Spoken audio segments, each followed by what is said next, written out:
नमस्कार। मैं save India family Delhi chapter से बोल रहा हूँ। हमारी एनजीओ पिछले 10 साल से ऐसे लोगों की मदद करने का काम कर रही है जिनके ऊपर झूठे दहेज, rape, sexual harassment at work place, maintenance, child custody इत्यादि के झूठे केसेस चलाए जाते हैं। दोस्तों, पिछले 10 साल की लड़ाई में हम लोगों ने हजारों लोगों से बात की है। ऐसे लोगों को काउंसिल करते हैं हम लोग जिनके ऊपर झूठे केसेस कर दिए जाते हैं, जिनकी फैमिलीज के ऊपर, जिनकी सिस्टर्स के ऊपर, सीनियर सिटीजन पेरेंट्स के ऊपर झूठे केसेस होते हैं। वो व्यक्ति खुद ही एक विक्टिम होता है क्योंकि उसके ऊपर फॉल्स केसेस कर दिए जाते हैं, but at the same time उसको एक्यूज बना दिया जाता है क्रिमिनल केसेस में। ऐसे व्यक्ति को काउंसिल करना दोस्तों बहुत मुश्किल काम होता है। पिछले मैं इस ग्रुप के साथ लगभग 4-5 सालों से एसोसिएटेड हूँ। अब तक हजारों लोगों की काउंसिल कर चुका हूँ। इस पीपीटी और इस प्रेजेंटेशन के दौरान हम लोगों ने ऐसे क्वेश्चंस को आंसर करने की कोशिश की है जो हमसे लगभग डेली बेसिस पे पूछे जाते हैं। इसमें ना सिर्फ मेरे बल्कि सेव इंडिया फैमिली के बहुत सारे सीनियर मेंबर्स के इनपुट्स लगे हुए हैं। बहुत सारा एक्सपीरियंस जो लोगों ने सालों की लड़ाई के बाद सीखा है, हजारों लोगों की काउंसलिंग के बाद सीखा है, वो हमने इस पीपीटी में लगाया है।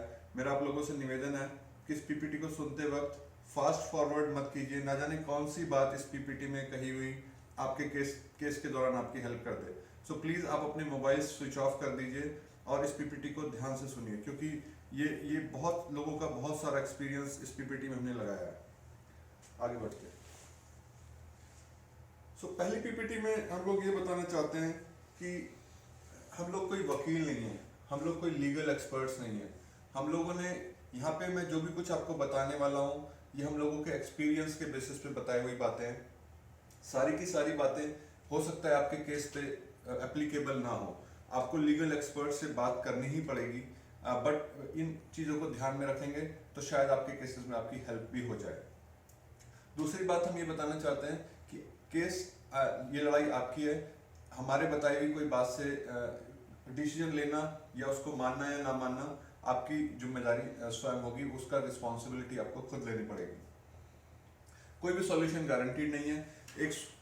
एक बताई हुई बात किसी एक केस पे एप्लीकेबल हो सकती है, सेम वही बात किसी दूसरे केस पे एप्लीकेबल नहीं हो सकती है।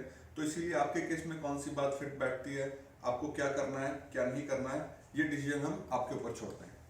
नेक्स्ट, इस पूरी प्रेजेंटेशन के दौरान हम लोग 3 चीजों पे ध्यान रखेंगे, 3 चीजों के बारे में बात करेंगे कि व्यक्ति की हालत कैसी होती है जब वो सिर्फ सेव इंडिया फैमिली जैसी ऑर्गेनाइजेशन में आने से पहले वो क्या सोच रहा होता है, उसके दिमाग में क्या चल रहा होता है। कुछ कॉमन धारणाएं हैं हमारे समाज में एक आम आदमी के प्रति। एक आम आदमी जो सोचता है इन केसेस के चालू होने से पहले उसको ऐसा लगता है ये हो सकता है, ये नहीं हो सकता। वो कौन सी मुख्य धारणाएं हैं जो गलत हैं, उनके बारे में हम लोग बात करेंगे। और फिर जैसे कि मैंने बताया, फ्रिक्वेंटली आस्क्ड क्वेश्चंस, यानी कि ऐसे क्वेश्चंस हम डिस्कस करेंगे जो हमसे लगभग डेली बेसिस पे पूछे जाते हैं और हर व्यक्ति, हर फैमिली जो इन केसेस से जूझ रही होती है उनके दिमाग में क्वेश्चंस आते हैं। तो ऐसे कुछ सवालों को हम जवाब देने की कोशिश करेंगे। नेक्स्ट, बिफोर ज्वाइनिंग सिफ का मतलब है save India family. Save India family एक ऐसी ऑर्गेनाइजेशन है, जैसे कि मैंने बताया, जो कि पुरुषों की मदद करती है। इस तरह की ऑर्गेनाइजेशन को ज्वाइन करने से पहले, यानी कि खुद मैं जब इस ऑर्गेनाइजेशन में आया था, मेरे केसेस चालू हो गए थे। और केसेस चालू होने के दौरान और केसेस से पहले वाली जो स्थिति होती है बहुत ख़राब होती है। व्यक्ति बहुत डरा हुआ होता है, बहुत डिप्रेस्ड होता है, उसको लगता है कि उसकी मदद करने वाला कोई नहीं है। इवन उसके जो खास दोस्त और खास फैमिली मेम्बर्स होते हैं वो भी शायद उसका साथ नहीं दे रहे होते हैं। वो अपने इन लॉज के पास जाता है, कहता है जी वाइफ ऐसे बिहेव कर रही है, वो ऐसा क्यों करती है, मेरे से झगड़ा करती है, मेरे पेरेंट्स को कुछ कुछ कहती है। बट उसकी इन लॉज भी नहीं सुनते हैं, सोसाइटी नहीं सुनती है। हमारे देश में हज़ारों ऑर्गेनाइजेशंस हैं जो कि महिलाओं की मदद करने के लिए बनाई गई हैं, पर एक भी ऑर्गेनाइजेशन ऐसी नहीं है। सेव इंडिया फैमिली शायद पहली ऑर्गेनाइजेशन है जो मर्दों की मदद करती है। वो बेचारा सोशली कट ऑफ हो जाता है, दोस्तों से अपनी बात नहीं बता पाता। लोग मजाक करते हैं ऐसे व्यक्ति के बारे में। हमारे देश में पीड़ित पुरुष होना एक मजाक का विषय बन गया है। कोई अगर ये कहता है अपने दोस्तों के बीच में ऑफिस में कि मेरी वाइफ मेरे को परेशान करती है या मैं पत्नी पीड़ित हूँ, तो उसको एक मजाक की दृष्टि से देखा जाता है। ये हालत होती है। वो बेचारा खुद विक्टिमाइज होता है, उसको परेशान किया जा रहा होता है, इन झूठे केसेस की धमकियां दी जा रही होती हैं, पर वो किसी के पास जाने की हिम्मत नहीं कर रहा होता। ये हालत होती है व्यक्ति की जब वो सेव इंडिया फैमिली जैसे ऑर्गेनाइजेशन में आने से पहले। कुछ कॉमन धारणाएं हैं दोस्तों जिनके ऊपर मैं आपका ध्यान दिलाना चाहूँगा। सबसे पहली बात है, बहुत सारे लोगों को लगता है, मुझे भी ऐसा लगता था, और मैं खुद जैसा कि मैंने बताया हज़ारों लोगों से बात कर चुका हूँ। पहली धारणा लोगों के दिमाग में ये होती है कि भाई हमने तो दहेज नहीं लिया, हमारे पे तो केस नहीं हो सकता है, जो कि एक बहुत ही गलत धारणा है। केस होना और दहेज लेना ये अलग अलग बातें हैं। आपने दहेज नहीं लिया इसका मतलब ये नहीं है कि आपके ऊपर केस नहीं होगा, केस फिर भी हो सकता है। और क्यों ऐसा होता है, महिलाएं ऐसा क्यों करती हैं, ये लॉज क्यों बनाए गए थे और आज इनका क्यों मिसयूज हो रहा है, ये हम आने वाली स्लाइड्स में डिस्कस करेंगे। दूसरी एक धारणा है लोगों को, जो आज से 10-20 साल पहले जो होता था कि जैसे ही केस रजिस्टर हुआ, FIR रजिस्टर हुई, पुलिस की गाड़ी आती थी और घर के सभी लोगों को पकड़ के ले जाती थी। ऐसा अब नहीं है। हमारे सीनियर्स ने, सेव इंडिया फैमिली के वॉलंटियर्स ने, बहुत सारे लोगों ने पिछले 8-10 सालों में बहुत काम किया है, जिनके कारण आज एटलीस्ट हमें इस पॉइंट से, पॉइंट नंबर 2 कि मेरे को एकदम अरेस्ट कर लिया जाएगा, इससे बहुत ज़्यादा राहत मिल गई है। अभी जुलाई 2014 में Arnesh Kumar versus state of Bihar, मैं फिर से रिपीट करता हूँ, Arnesh Kumar versus state of Bihar का एक बहुत ही लैंडमार्क जजमेंट आया है सुप्रीम कोर्ट का, जिसके कारण अरेस्टिंग रेट बहुत कम हो गया है। उस जजमेंट की डिटेल्स में मैं आप लोगों से रिक्वेस्ट करूंगा कि आप लोग जाएं, पर अरेस्टिंग रेट बहुत कम हो गया है। आप लोगों को इमीडिएटली अरेस्ट नहीं किया जाएगा अगर जो आप ठीक से हमारे बताए हुए बातों का ध्यान रखें। एक और धारणा होती है व्यक्तियों में, अगले पॉइंट पे बढ़ने से पहले मैं ये भी बताना चाहूंगा कि Arnesh Kumar versus state of Bihar, ऐसा करके आप गूगल पे सर्च करेंगे तो आपको इसका जजमेंट बहुत सारी वेबसाइट्स पे अपलोडेड है। और अगर जो आपको ये जजमेंट ढूंढने में दिक्कत आ रही है, मेरा आप लोगों से निवेदन है कि आप हमारी हेल्पलाइन नंबर 08882498498 पर बात करें और हमारा कोई भी वॉलंटियर आपको इसका लिंक बता देगा। एक और धारणा होती है जो बहुत सारे लोग, जो पहली बार मैं जिन लोगों से बात करता हूँ उनके दिमाग में एक बात बहुत ही कॉमन होती है कि भाई मेरा, क्योंकि जब हमारी मीटिंग्स में आते हैं लोग, हमारी वीकली मीटिंग्स होती हैं बहुत सारे शहरों में, हमारी मीटिंग्स में लोग आते हैं तो उनके दिमाग में एक धारणा होती है कि भाई मेरा केस तो झूठा है, मैंने तो दहेज नहीं लिया, मेरे को तो झूठा फंसा दिया गया है। पर वो संभव दूसरे व्यक्तियों को, दूसरे विक्टिम्स जो वहाँ पे आए हुए होते हैं उस मीटिंग्स में या जिनसे जब वो मिलता है, तो उनको ये एक्सेप्ट नहीं कर पा रहा होता कि भाई जैसे जिस तरह से मेरा केस झूठा है उस तरह से बाकी सब लोगों का झूठा है। तो मेरी आप सब लोगों से रिक्वेस्ट है कि आप आगे से किसी भी मेल व्यक्ति से मिले, किसी भी हस्बैंड से मिले और वो आपको कह रहा हो कि मेरा केस झूठा है, तो आप उसकी बात पे विश्वास करें। और रादर उसके बिना कहे भी आप ये मान के चलें कि हमारे देश में जो दहेज के केसेस होते हैं वो 98% झूठे होते हैं। तो इसी लॉजिक पे चलें तो सामने वाले का झूठा होने का चांस भी 98% है। तो आप उसको बेनिफिट ऑफ डाउट दें और उसको भी अपनी तरह विक्टिम ही समझें, अपनी तरह पीड़ित ही समझें, उसको कोई क्रिमिनल या उसको एक्यूज की तरह से ना देखें। एक और धारणा है जो हमारे समाज में बहुत लोगों में है, ये तो बहुत ही कॉमन है कि मेरी शादी को 7 साल हो गए हैं और मेरे ऊपर अब दहेज का केस नहीं हो सकता, जो कि बहुत ही बड़ा मिथ है, बहुत ही बड़ी मिथ्या है। ऐसा बिल्कुल नहीं है। हमारे पास ऐसे ऐसे केसेस आते हैं जहाँ पे दहेज का केस शादी के 20 साल 25 साल के बाद भी कर दिया जाता है। एक दूसरा कोई कानून है जहाँ पे महिला की डेथ हो जाती है शादी के 7 साल के अंदर, 304B बोलते हैं उसको, 304B। उस केस में 304B नहीं लगता है अगर जो शादी के 7 साल हो जाते हैं, और डिफरेंट कंडीशन से मैं 304B पे इस प्रेजेंटेशन में नहीं जा रहा हूँ। बट फिलहाल के लिए मैं आपको बताना चाहता हूँ कि दहेज का शादी के 7 सालों से कोई मतलब नहीं है। दहेज का केस कभी भी महिला कर सकती है। एक और मिथ्या है, और ये बहुत ही कॉमन है उन लोगों में जो हमारे देश से बाहर रहते हैं, अमेरिका, लंदन और बहुत बड़े बड़े शहरों में और कंट्रीज में रहते हैं, जहाँ पे लॉयर्स बहुत अच्छे से अपना काम करते हैं, जहाँ पे लॉयर्स बहुत इंटेलिजेंट लोग बनते हैं। दुर्भाग्यपूर्वक हमारे देश में ऐसा नहीं है। अगर जो मैं बहुत अच्छा लॉयर कर लूँ अब तो मैं केस जीत जाऊँगा, मुझे ऐसा नहीं लगता। और हमारे बहुत सारे जो सेव इंडिया फैमिली के सीनियर मेंबर्स हैं उनको भी ऐसा नहीं लगता। अच्छा लॉयर करना एक बहुत ही मुश्किल काम है। हमारे देश में बहुत लोग अच्छा काम कर रहे हैं इस लीगल प्रोफेशन में, पर बहुत सारे लोग अच्छा काम नहीं भी करते हैं। सो एक अच्छा लॉयर ढूंढना और ये अज्यूम करना कि आपका केस उसके हाथ में चला गया तो अब आप बच गए, ऐसा नहीं है। आपको अपने केसेस में खुद बहुत मेहनत करनी पड़ेगी। एक और है मिथ्या जो कॉमन है, बहुत ही कॉमन है। बहुत सारे लोग हमारे पास जो आते हैं वो कहते हैं भाई मेरी वाइफ तो वर्किंग है, वो तो नौकरी करती है, तो मेरे okay so my wife is working, she can't file maintenance cases. So ये एक और बड़ी धारणा है लोगों में जो कि गलत है। ये ज़रूरी नहीं है कि अगर जो आपकी वाइफ काम कर रही है तो आपके ऊपर मेंटेनेंस के केसेस नहीं कर सकती है।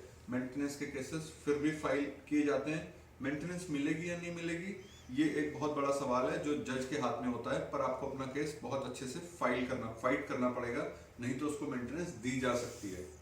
So let's move on. Okay so पहला क्वेश्चन आता है हमारे पास, जो लोग सबसे पहले आते हैं कि भाई मैं तो सिर्फ में नया हूँ, सिर्फ मेरी कैसे मदद कर सकती है, सेव इंडिया फैमिली से मुझे क्या मिल सकता है। सो उसका सीधा सीधा जवाब हम लोगों को देते हैं कि भैया देखो, हम आपके लिए हम कुछ नहीं करेंगे, आपको अपने लिए खुद करना पड़ेगा, पर हम आपको एक ऐसा प्लेटफॉर्म देंगे जहाँ पे आप कुछ भी कर सकते हो। ये ना सिर्फ अपने केसेस में बल्कि आप बहुत सारे लोगों के लिए बहुत कुछ करने का एक प्लेटफॉर्म आपको मिलेगा सेव इंडिया फैमिली के थ्रू। हम लोगों को ये बोलते हैं कि हम आपको खाना पका पकाया नहीं देंगे, आपको बनाना सिखाएंगे ताकि आप इंडिपेंडेंट हो जाएं अपने लाइफ में और इस जीवन में जो आपकी लाइफ का। और मैं ऐसा मानता हूं कि इस तरह के केसेस में जब व्यक्ति फंस जाता है और उनसे वो जीत के बाहर निकलता है तो उसके लाइफ का शायद सबसे बड़ा क्राइसिस होता है कि उसको यंग एज में एक इस तरह के क्रिमिनल केसेस में डाल दिया जाता है। So most of you are going through the worst possible crisis of your life. पर अगर जो आप इससे जीत गए दोस्तों, तो मैं आपको गारंटी के साथ कह सकता हूँ कि आपको आने वाले जीवन में कभी कोई मुसीबत नजर नहीं आएगी। You will be very very capable enough to handle all situations of your life, and it has happened with me also by the way. सिर्फ मेरे से बदले में क्या जाता है, बहुत सारे लोग बोलते हैं आप इतना अच्छा काम कर रहे हो, आप पैसे भी नहीं लोगों से चार्ज करते हो, आप क्यों करते हो ये सब। हम इसलिए करते हैं क्योंकि हम समाज को एक अच्छी जगह बनाना चाहते हैं। हम सब लोग एक ऑर्डिनरी व्यक्ति थे, एक आम आदमी थे, हम एक आम आदमी की तरह जीवन जीना चाहते थे, जीवन जीना चाहते हैं। हमें कीचड़ में खींचा गया है, हमारे ऊपर फॉल्स केसेस किए गए थे। अब हमने सोचा है कि अब हम इस कीचड़ को साफ करके ही बाहर निकलेंगे।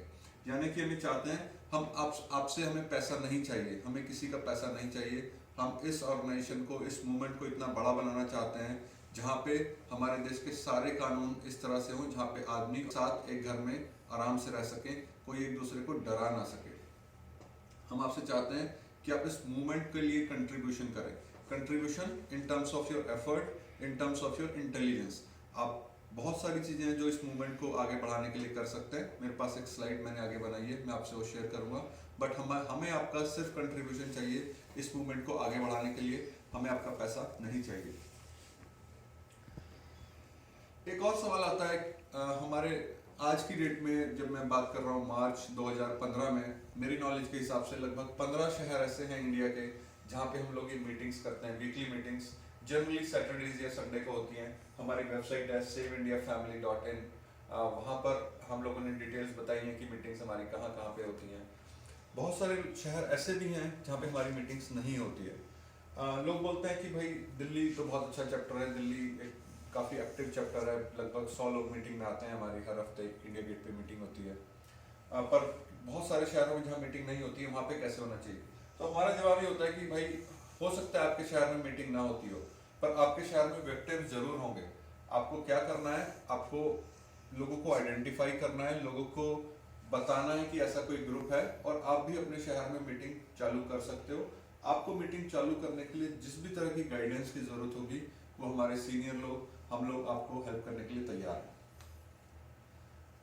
ओके, नेक्स्ट कम्स की भैया सिर्फ जैसी मेंस राइट ऑर्गेनाइजेशन इतना अच्छा काम कर रही हैं और इतने बड़े मुद्दे को हम लोग एड्रेस करते हैं, तो हम लोग इतने ज़्यादा वेल नोन क्यों नहीं। हम तो घर घर तक पहुंच जाने चाहिए, क्योंकि जो समस्या है फॉल्स केसेस की, बहुएं सास ससुर को डरा के रखती हैं, अपने हस्बैंड्स को डरा के रखती हैं, वाइफ्स आज की डेट में झूठे केसेस के कारण, तो एक घर घर की कहानी बन गई है।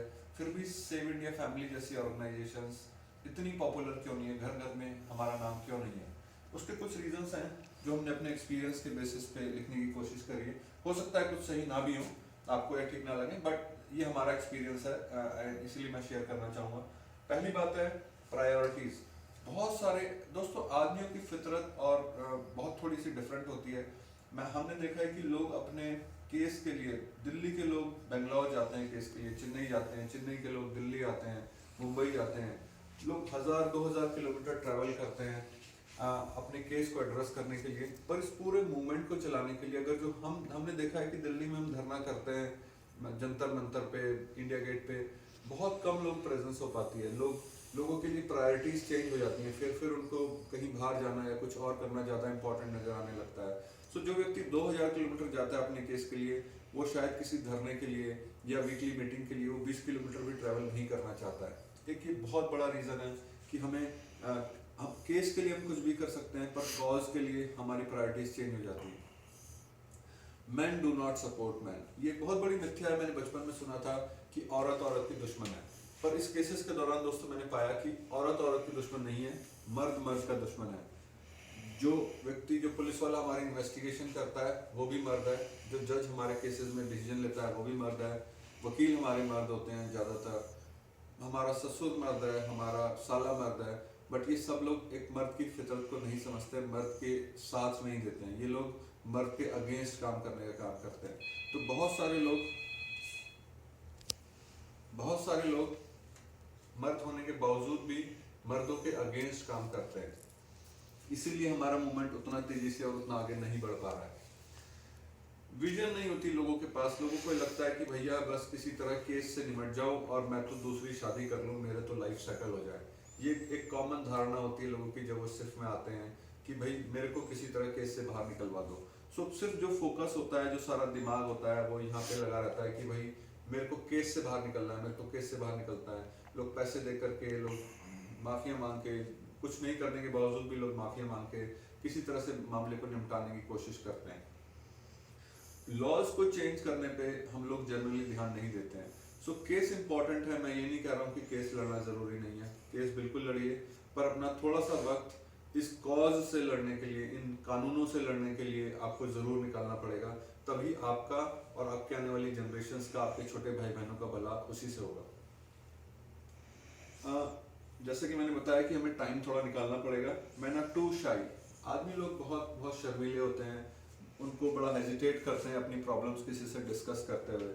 हम लोगों को सिखाया बचपन से ही, हम लोगों की ट्रेनिंग नहीं होती है लड़कों की, खासकर लड़कों की, कि हम अपनी प्रॉब्लम्स किसी से बताएं।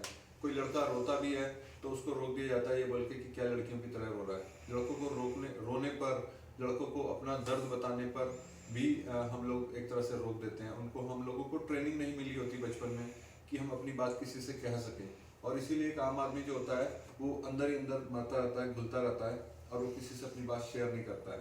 सो हम लोगों को एनकरेज करते हैं कि आप अपनी बात खुल के कहें, क्योंकि जब आप कहेंगे अपनी बात तभी शायद सामने वाला आपका दर्द समझेगा और शायद आपके लिए कुछ कर पाए।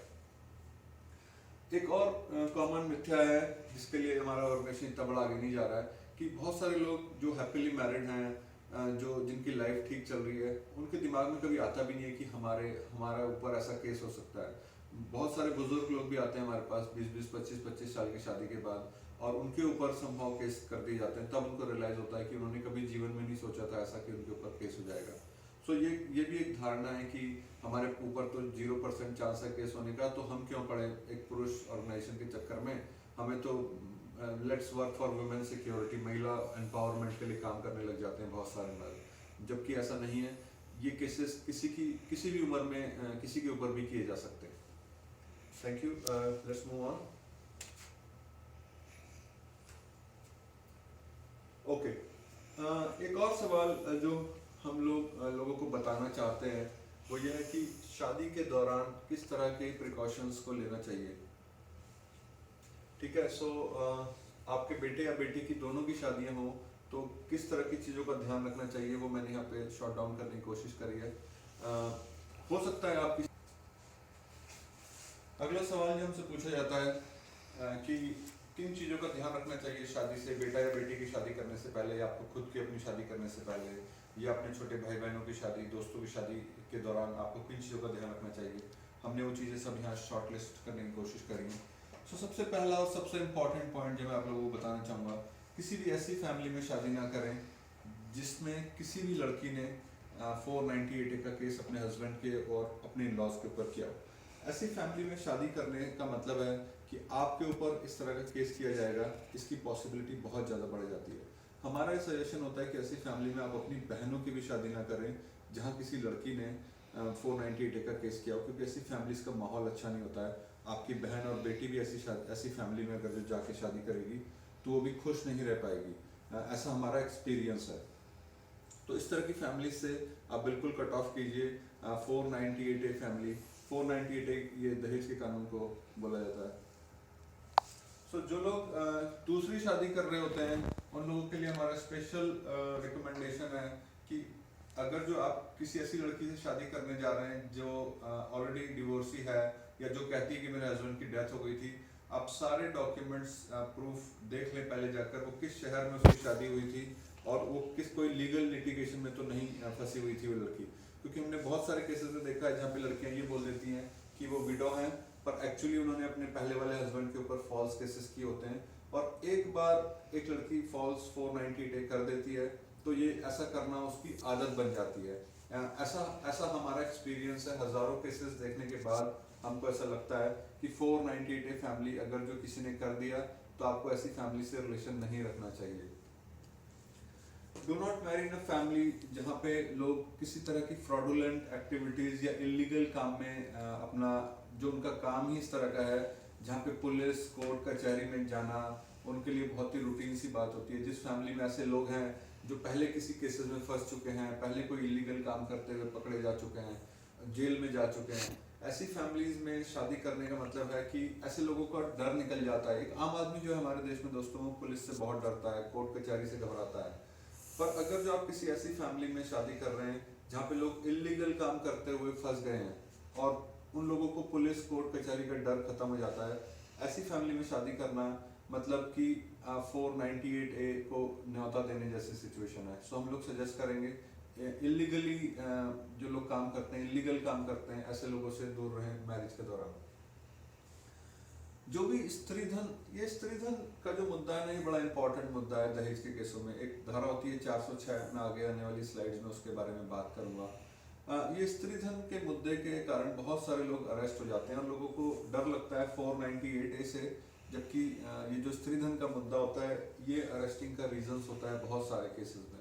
सो हम लोगों से सजेस्ट करते हैं कि जब भी शादी में आप हों, आप किसी ऐसी शादी में प्रेजेंट हों जहाँ पे आपकी चलती है, आपके क्लोज किसी रिलेटिव की शादी है, आप वहाँ पे ये मेक श्योर करें कि जो भी स्त्रीधन की लिस्ट है, स्त्रीधन ऐसी चीजें होती हैं दोस्तों जो लड़की को गिफ्ट दी जा रही होती हैं, लड़का और लड़की को शादी के दौरान, जो कि लड़की के घर वाले देते हैं और लड़के के घर वाले देते हैं, वो भी स्त्रीधन का पार्ट होता है। उस पर सिर्फ वाइफ का अधिकार होता है। अगर जो ज्वेलरी लड़के वाला भी लड़की को देता है उस पर कानूनी तौर पे लड़की का अधिकार होता है।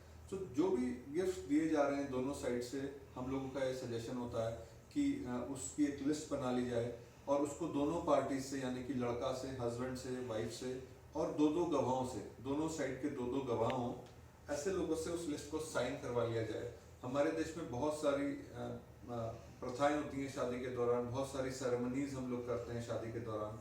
तो हम लोग चाहते हैं कि इस तरह की सेरेमनी को भी वीडियोग्राफी होनी चाहिए ताकि पता चले। नहीं तो लोग बाद में ये भी बोल देते हैं कि हमसे तो प्रेशर में साइन करवाया गया था। तो वीडियोग्राफी होगी अगर जो आपके पास, तो ये दिखेगा उसमें साफ की लड़की ने खुशी खुशी साइन किया था या उसको किसी प्रेशर में साइन करवाया गया था। बट ऐसा पॉज प्लीज।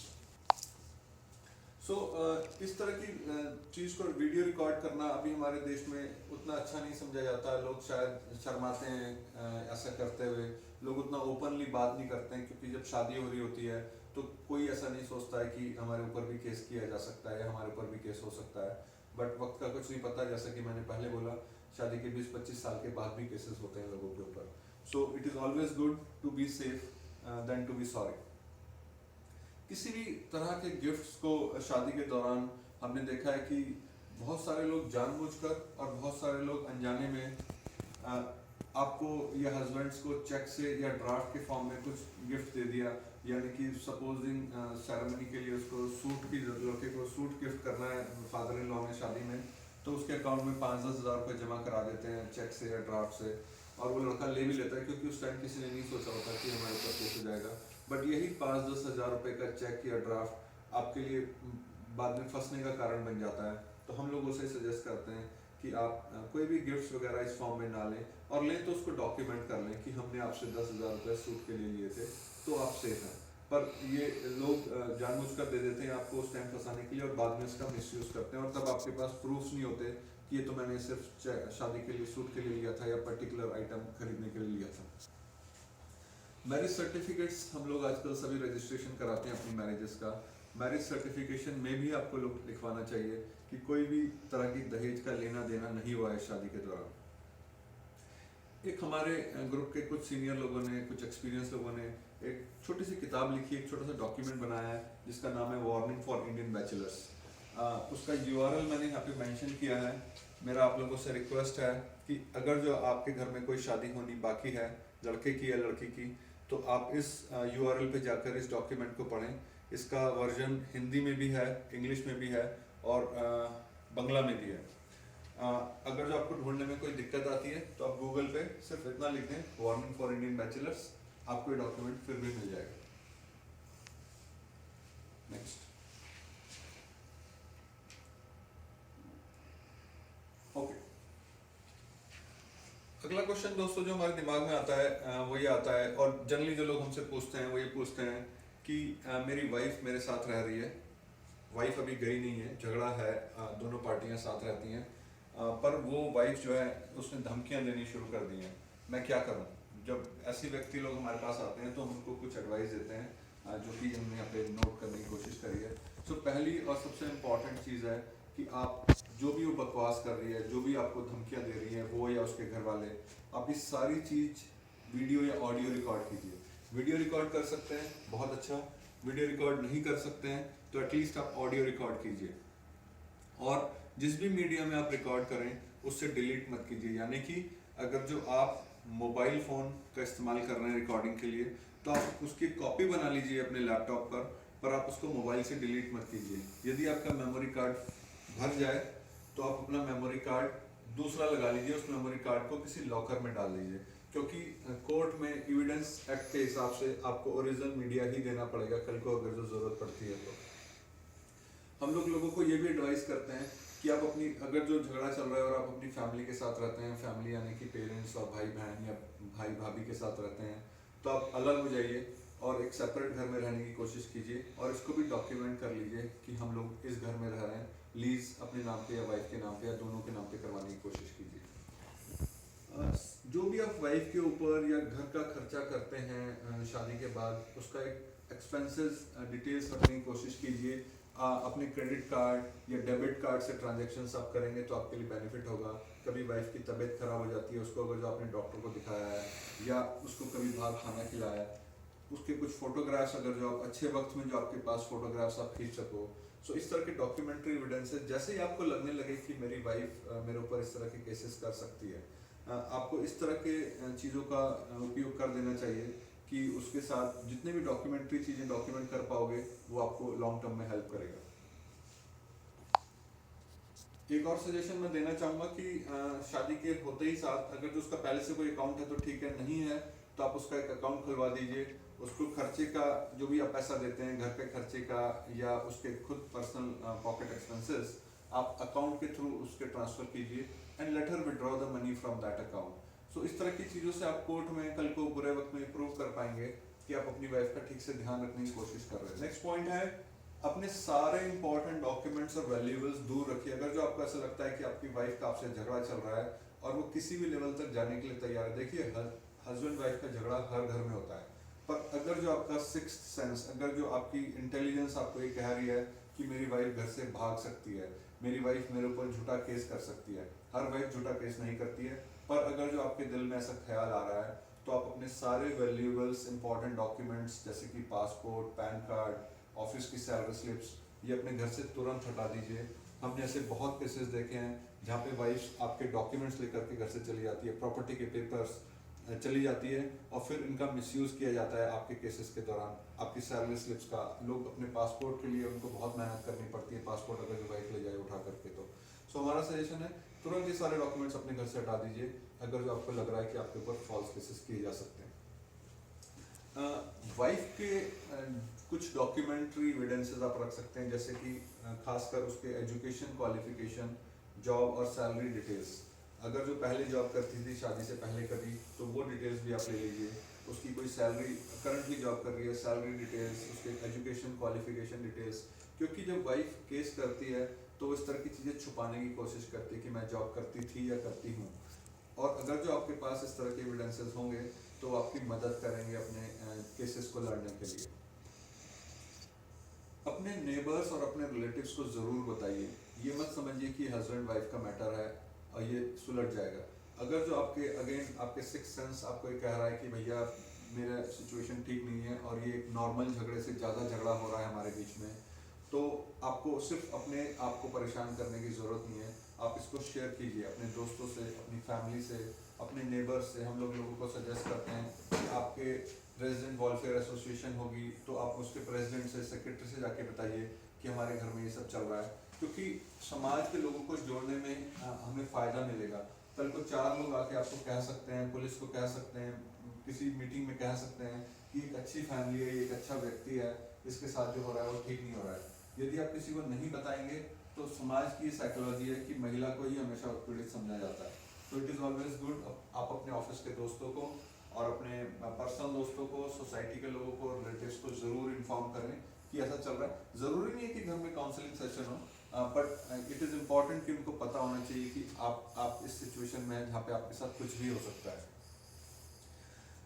एक और इम्पॉर्टेंट चीज़ है कि आपको ना जो भी कुछ आपके साथ हो रहा होता है आपको डेली बेसिस पे डॉक्यूमेंट करना चाहिए। सपोजिंग आपकी वाइफ आपसे झगड़ा करती है, आप शाम को घर पहुंचे, उसने झगड़ा किया, उसने आपको कुछ उल्टा सीधा कहा, तो एक एक्सेल शीट, अगर जो लोग कंप्यूटर का इस्तेमाल करते हैं, जो लोग कंप्यूटर का इस्तेमाल नहीं करते हैं, वो पेपर और पेन से लिख सकते हैं कि डेली बेसिस पे डेट वाइज या इवन मंथ वाइज उनके साथ क्या हो रहा है। जिन लोगों की वाइफ उनके साथ रह रही हैं उनके साथ डेली बेसिस पे कुछ ना कुछ होता है, मेरा पर्सनल एक्सपीरियंस है, उनको डॉक्यूमेंट करना चाहिए। मैंने ऐसा नहीं किया, मेरे को बाद में दिक्कत आई। सो आप डेली बेसिस पे बस डॉक्यूमेंट कर लिए ताकि कल को आपको सारे इंसिडेंसेस याद करने में प्रॉब्लम नहीं आएगी। आप सब कुछ डॉक्यूमेंट करते रहिए डे वाइज या मंथ वाइज एटलीस्ट, कि जनवरी में ये किया, फरवरी में वो किया, ताकि आपको मेन घटनाएं याद रहें अब 5 साल के बाद भी।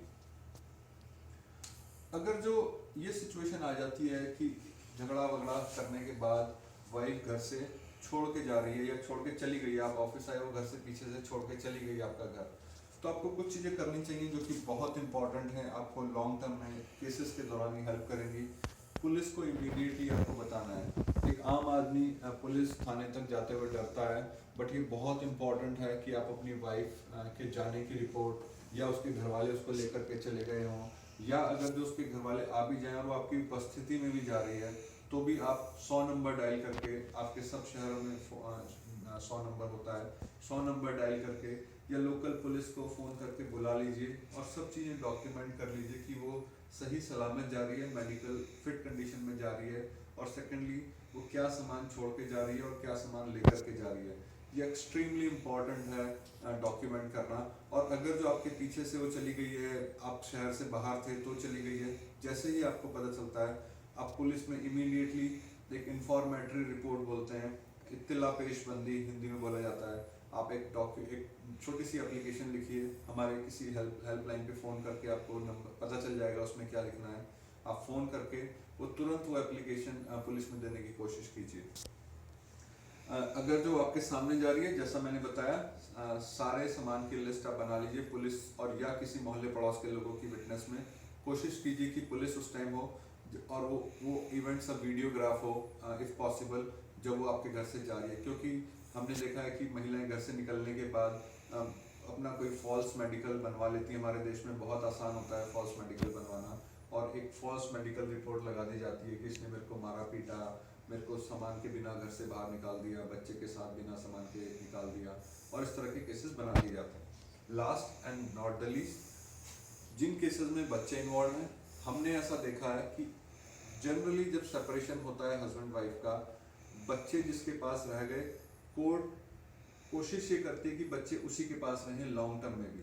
तो अगर जो आप बच्चे रखना चाहते हैं तो आप कोशिश कीजिए कि बच्चे आपके साथ उसी टाइम रह जाएं।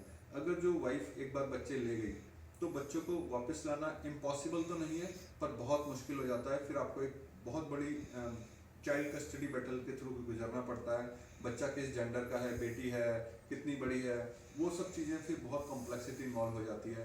तो पहली कोशिश ये होनी चाहिए कि बच्चा हमारे पास उसी टाइम रुक जाए। नहीं रुकता है तो कोई बात नहीं, will fight the child custody battle. Okay, next one is wife अब चली गई घर से और आपने कोशिश कीजिए डॉक्यूमेंट किया, बट जनरली जो नेक्स्ट स्टेज होती है केस की वो होती है CAW cell, crime against women cell. Delhi जैसे शहरों में बहुत ही स्ट्रीमलाइन प्रोसीजर हो गया है और धीरे धीरे और बड़े शहरों में भी ये स्ट्रीमलाइन होता जा रहा है कि क्राइम अगेंस्ट वुमेन सेल बन गए हैं। यूपी में महिला थाना बोला जाता है, किसी और जगह पे कुछ और बोला जाता होगा, बट FIR डायरेक्टली रजिस्टर होनी बंद हो गई है। And thanks to the members of this group, senior लोगों ने बहुत काम किया है, जिसके कारण पहले FIR डायरेक्टली रजिस्टर हो जाती थी और लोगों को रातों को उठा लिया जाता था, बट अब ऐसा होना बंद हो गया है। पहले आपकी कंप्लेंट CAW सेल में जाएगी या महिला थाने में जाएगी और आपको काउंसलिंग के लिए बुलाया जाएगा। काउंसलिंग का मतलब टेबल टॉक्स, आपकी बात सुनी जाएगी, उनकी बात सुनी जाएगी और मामले को सुलझाने की कोशिश की जाएगी। मामला नहीं सुलझता वो एक अलग बात है, मैं उस पर आता हूँ, बट CAW सेल में आपकी कंप्लेंट पहली स्टेज होगी जहाँ पे आपकी कंप्लेंट जाएगी। सो हमारा क्या सजेशन है, सी आपके पास जनरली हमारे पास लोग ऐसी स्थिति में भी आते हैं जो जिनका नोटिस आ गया होता है या फ़ोन आ गया होता है CAW सेल से कि भाई हमारा CAW सेल से नोटिस आ गया, बहुत डरे हुए होते हैं कि हम क्या करें। ऐसे लोगों को हम क्या सलाह देते हैं वो हमने यहाँ डॉक्यूमेंट करने की कोशिश करी है। सबसे पहली चीज़ हम लोगों को बताते हैं कि भैया CAW सेल में केस सेटल करने की ज़रूरत नहीं है। वैसे तो केस आपकी वाइफ भी सेटल नहीं करना चाहिए, क्योंकि जो हम ऐसा मानते हैं और ऐसा हमने देखा है कि जो व्यक्ति या जो महिला एक बार CAW सेल तक पहुंच गई, 99% चांस है कि वो आपको उस स्टेज पे नहीं छोड़ना चाहेगी। उस स्टेज पे उसका दिमाग बहुत हाई, सातवें आसमान पे होता है। उसको लगता है कि वो आपको अरेस्ट करवा देगी, वो आपको जेल में भिजवा देगी, क्योंकि उसके लॉयर्स ने उसको बहुत सारे फॉल्स प्रॉमिसेस किए हुए होते हैं। सो वो वहाँ पे सेटल नहीं करना चाहती और हम भी ये लोगों को एडवाइस करते हैं कि CAW सेल लेवल पे आपको सेटल नहीं करना है केस। वहाँ पे आप जाइए जरूर, ऐसा मत कीजिए कि आप अपनी डेट्स मिस कर दें या आप वहाँ पे ना जाएं। आपको कहीं पे भी बुलाया जाता है बात करने के लिए, आप वहाँ पे जरूर जाइए, इंक्लूडिंग CAW सेल। जाके अपनी बात कहिए और बताइए कि आपके साथ क्या क्या हुआ है। हो सकता है आपके पास कुछ सबूत हो अपनी बात को प्रूव करने के लिए। CAW सेल में सबूत ले जाने की ज़रूरत नहीं है। CAW सेल के पास कोई इन्वेस्टिगेटिव पावर्स नहीं है, कोई अरेस्टिंग की पावर्स नहीं है। CAW सेल, बहुत सारे लोग डर जाते हैं कि हमें अरेस्ट कर लेंगे क्या। आपको अरेस्ट नहीं करेगा CAW सेल, उनके पास पावर्स नहीं है। बट हाँ, आप जाके अपनी बात पोलाइटली ज़रूर बोलिए, आपको वहाँ पे किसी से झगड़ा करने की ज़रूरत नहीं है। हमने कुछ केसेस में देखा है कि महिला के साइड से 2-4 लोग आ जाते हैं, उसके भाई कजन्स, और वो हस्बैंड के साथ या उसकी फैमिली के साथ बदतमीजी करते हैं या कई बार झगड़ा करने की कोशिश करते हैं। ऐसे केसेस में हम लोगों को एडवाइस करते हैं कि CAW सेल में आपको जितने बजे भी बुलाया जाता है, सपोज आपको सुबह 10 बजे आने के लिए बुला गया है, तो आप 1 घंटा पहले पहुंच जाइए। आप 9 बजे पहुंच जाइए, 8:30 पहुंच जाइए, वहाँ जाके आराम से बैठ जाइए। और आपकी मीटिंग सपोज 12 बजे खत्म हो जाती है, तो आप वहीं पे बैठे रहिए। आपको बाहर निकलने की जरूरत नहीं है CAW सेल से, आप CAW सेल में बैठे रहिए। जब वो निकल जाए, अपने घर चले जाएं, उसके बाद आप 1 घंटे बाद निकलिए वहाँ से। इस तरह से आप अपना झगड़ा उनसे बचा पाएंगे। तो अगर आपको झगड़े से बचना है तो आप वहाँ पे जल्दी पहुँचिए और वहाँ से लेट निकलने की कोशिश कीजिए। इसके अलावा हम लोगों को ये सजेस्ट करते हैं कि जो भी आइटम्स आपके पास उसके रह गए हैं CAW सेल में, आप ये बताना चालू कर दीजिए शुरू पहली डेट से ही कि इसका ये सामान मेरे पास है, मैं वापस करना चाहता हूँ। दिल्ली जैसे शहरों में तो आपको एक लिस्ट दे दी जाती है CAW सेल की दूसरी या तीसरी डेट पर ही, जहाँ पे आपको सामान की एक्सेप्ट करने के लिए बोला जाता है कि कौन सा सामान आपके पास है, आप बताइए। पर अगर जो आप किसी बिहार, यूपी जैसे स्टेट्स में हैं, वहाँ पे भी आप ये दिखाना चालू कर दीजिए, रिटर्न में एप्लीकेशन दीजिए कि आप सामान वापस करना चाहते हैं। सामान वापस हो गया तो आपकी आधी प्रॉब्लम सॉल्व हो गई, आपकी बेल बहुत ईजी हो जाएगी अगर जो सामान वापस हो जाता है तो। पुलिस के किसी भी कारिंदे के साथ, जज, वकील, किसी के साथ भी आपको अपना टेम्पर लूज करने की जरूरत नहीं है। ये सब लोग हो सकता है आपकी मदद ना कर पाए, बट आपको फिर भी इनके साथ टेम्पर लूज नहीं करना है, क्योंकि आपके अगेंस्ट काम जरूर कर सकते हैं। So please do not lose your temper जब आप इनमें से किसी भी व्यक्ति से बात करें, ना महिला थाने में, ना पुलिस स्टेशन में, ना कोर्ट के अंदर। एंटिसिपेटरी बेल आपको अप्लाई करनी पड़ती है। CAW सेल में 3-4 डेट्स के बाद आपका केस जनरली FIR के लिए प्रोसीड हो जाता है। 4 या 5 डेट्स लगेंगी मैक्सिमम। अगर जो उनको लगेगा कि आपका मामला सॉल्व नहीं हो पा रहा है और आप एक्सटॉर्शन के लिए तैयार नहीं है, आपसे पैसे मांगे जाएंगे, आप नहीं देंगे वाइफ को पैसे जितने भी वो मांग रही है, तो बहुत ज़्यादा चांसेस होते हैं कि आपका केस FIR के लिए प्रोसीड कर जाएगा। तो आप जाने दीजिए, डरने की ज़रूरत नहीं है। हमारा एक्सपीरियंस ये कहता है कि 99% से ज़्यादा मीडिएशंस फेल हो जाते हैं CAW सेल लेवल पे। सो आपका भी अगर जो फेल हो जाए तो इसमें कोई डरने की बात नहीं है, ये बहुत ही नेचुरल और बहुत ही नॉर्मल प्रोसेस है। आपको एंटिसिपेटरी बेल के लिए अप्लाई करना पड़ेगा। सो जैसे ही आपको लगे कि आपकी 1 या 2 डेट्स हो गई हैं CAW सेल में और आपका मामला FIR की तरफ बढ़ रहा है, आप हमारे हेल्पलाइन नंबर पे कॉल कीजिए। आपके शहर में मीटिंग्स होती हैं तो मीटिंग्स में जाइए और वहाँ पे आपको बता दिया जाएगा कि आपको एंटिसिपेटरी बेल कब अप्लाई करनी है। आपको नोटिस आते ही साथ एंटिसिपेटरी बेल अप्लाई नहीं करनी है। लेट मी रिपीट, जैसे ही CAW सेल का नोटिस आएगा, बहुत सारे लोग एंटिसिपेटरी बेल अप्लाई करने भाग जाते हैं। ऐसा हमने देखा है कि उनकी एंटिसिपेटरी बेल रिजेक्ट कर दी जाती है, क्योंकि बहुत अर्ली स्टेजेस पे आप अप्लाई करेंगे तो भी आपको एंटिसिपेटरी बेल शायद ना मिले। और जैसा कि मैंने बताया, सामान वापस एक बहुत इंपॉर्टेंट मुद्दा है। अगर जो आपने सामान वापस कर दिया है या आपने नीयत दिखाई है सामान वापस करने की, तो एक बहुत ज़्यादा चांस है कि आपको एंटिसिपेटरी बेल आराम से मिल जाएगी। और आप जो भी बेल एप्लीकेशंस वगैरह बनाते हैं, आप उसको खुद रिव्यू करें और उसमें ज़रूर लिखें कि आपके पास ये सामान की लिस्ट है और आप वापस करना चाहते हैं। मैं बार बार सामान वापस पे स्ट्रेस इसलिए कर रहा हूँ क्योंकि 498 उतना इम्पोर्टेंट नहीं होता है बेल के लिए कई बार, जितना 406 होता है। 406 मतलब सामान वापसी वाला केस। डिटेल्स में मैं अगली स्लाइड में बताऊंगा। एंटिसिपेटरी बेल, नेक्स्ट आइटम है, एंटिसिपेटरी बेल के लिए तुरंत अप्लाई करें जब हमारे सेव इंडिया फैमिली के वॉलंटियर्स आपको बता दें कि अब बेल अप्लाई करने का टाइम आ गया, एंटिसिपेटरी बेल अप्लाई करने का टाइम आ गया, तब आप एंटिसिपेटरी बेल अप्लाई करें। यहाँ पे मैं एक चीज़ बताना चाहूँगा कि उत्तर प्रदेश और उत्तराखंड 2 ऐसे स्टेट्स हैं हमारी कंट्री में, यदि आपका केस वहाँ पे चल रहा है तो आपको एंटिसिपेटरी बेल का वहाँ पे प्रावधान नहीं है, वहाँ पे एंटिसिपेटरी बेल का प्रोविजन नहीं है। आपको अरेस्ट ऑन स्टे लेना पड़ता है, जो कि वहाँ के रिस्पेक्टिव हाई कोर्ट से मिलता है। उत्तराखंड का हाई कोर्ट है नैनीताल और यूपी का 2 हाई कोर्ट्स हैं, लखनऊ बेंच और इलाहाबाद मेन हाई कोर्ट। सो आपको इलाहाबाद या लखनऊ जाना पड़ेगा डिपेंडिंग ऑन आपका केस कहाँ पे चल रहा है, और आपको अरेस्ट ऑन स्टे वहाँ से लेना पड़ेगा। मैं फिर से रिपीट करना चाहता हूँ कि आप अपनी बेल एप्लीकेशंस में, एंटिसिपेटरी बेल एप्लीकेशंस में आप ये ज़रूर डॉक्यूमेंट करें कि आप सामान वापस कर चुके हैं या सामान वापस करना चाहते हैं। और बहुत अच्छी एंटिसिपेटरी बेल एप्लीकेशंस के फॉर्मेट्स हमारे पास अवेलेबल हैं, आप हमारे वॉलंटियर से वो भी ले सकते हैं।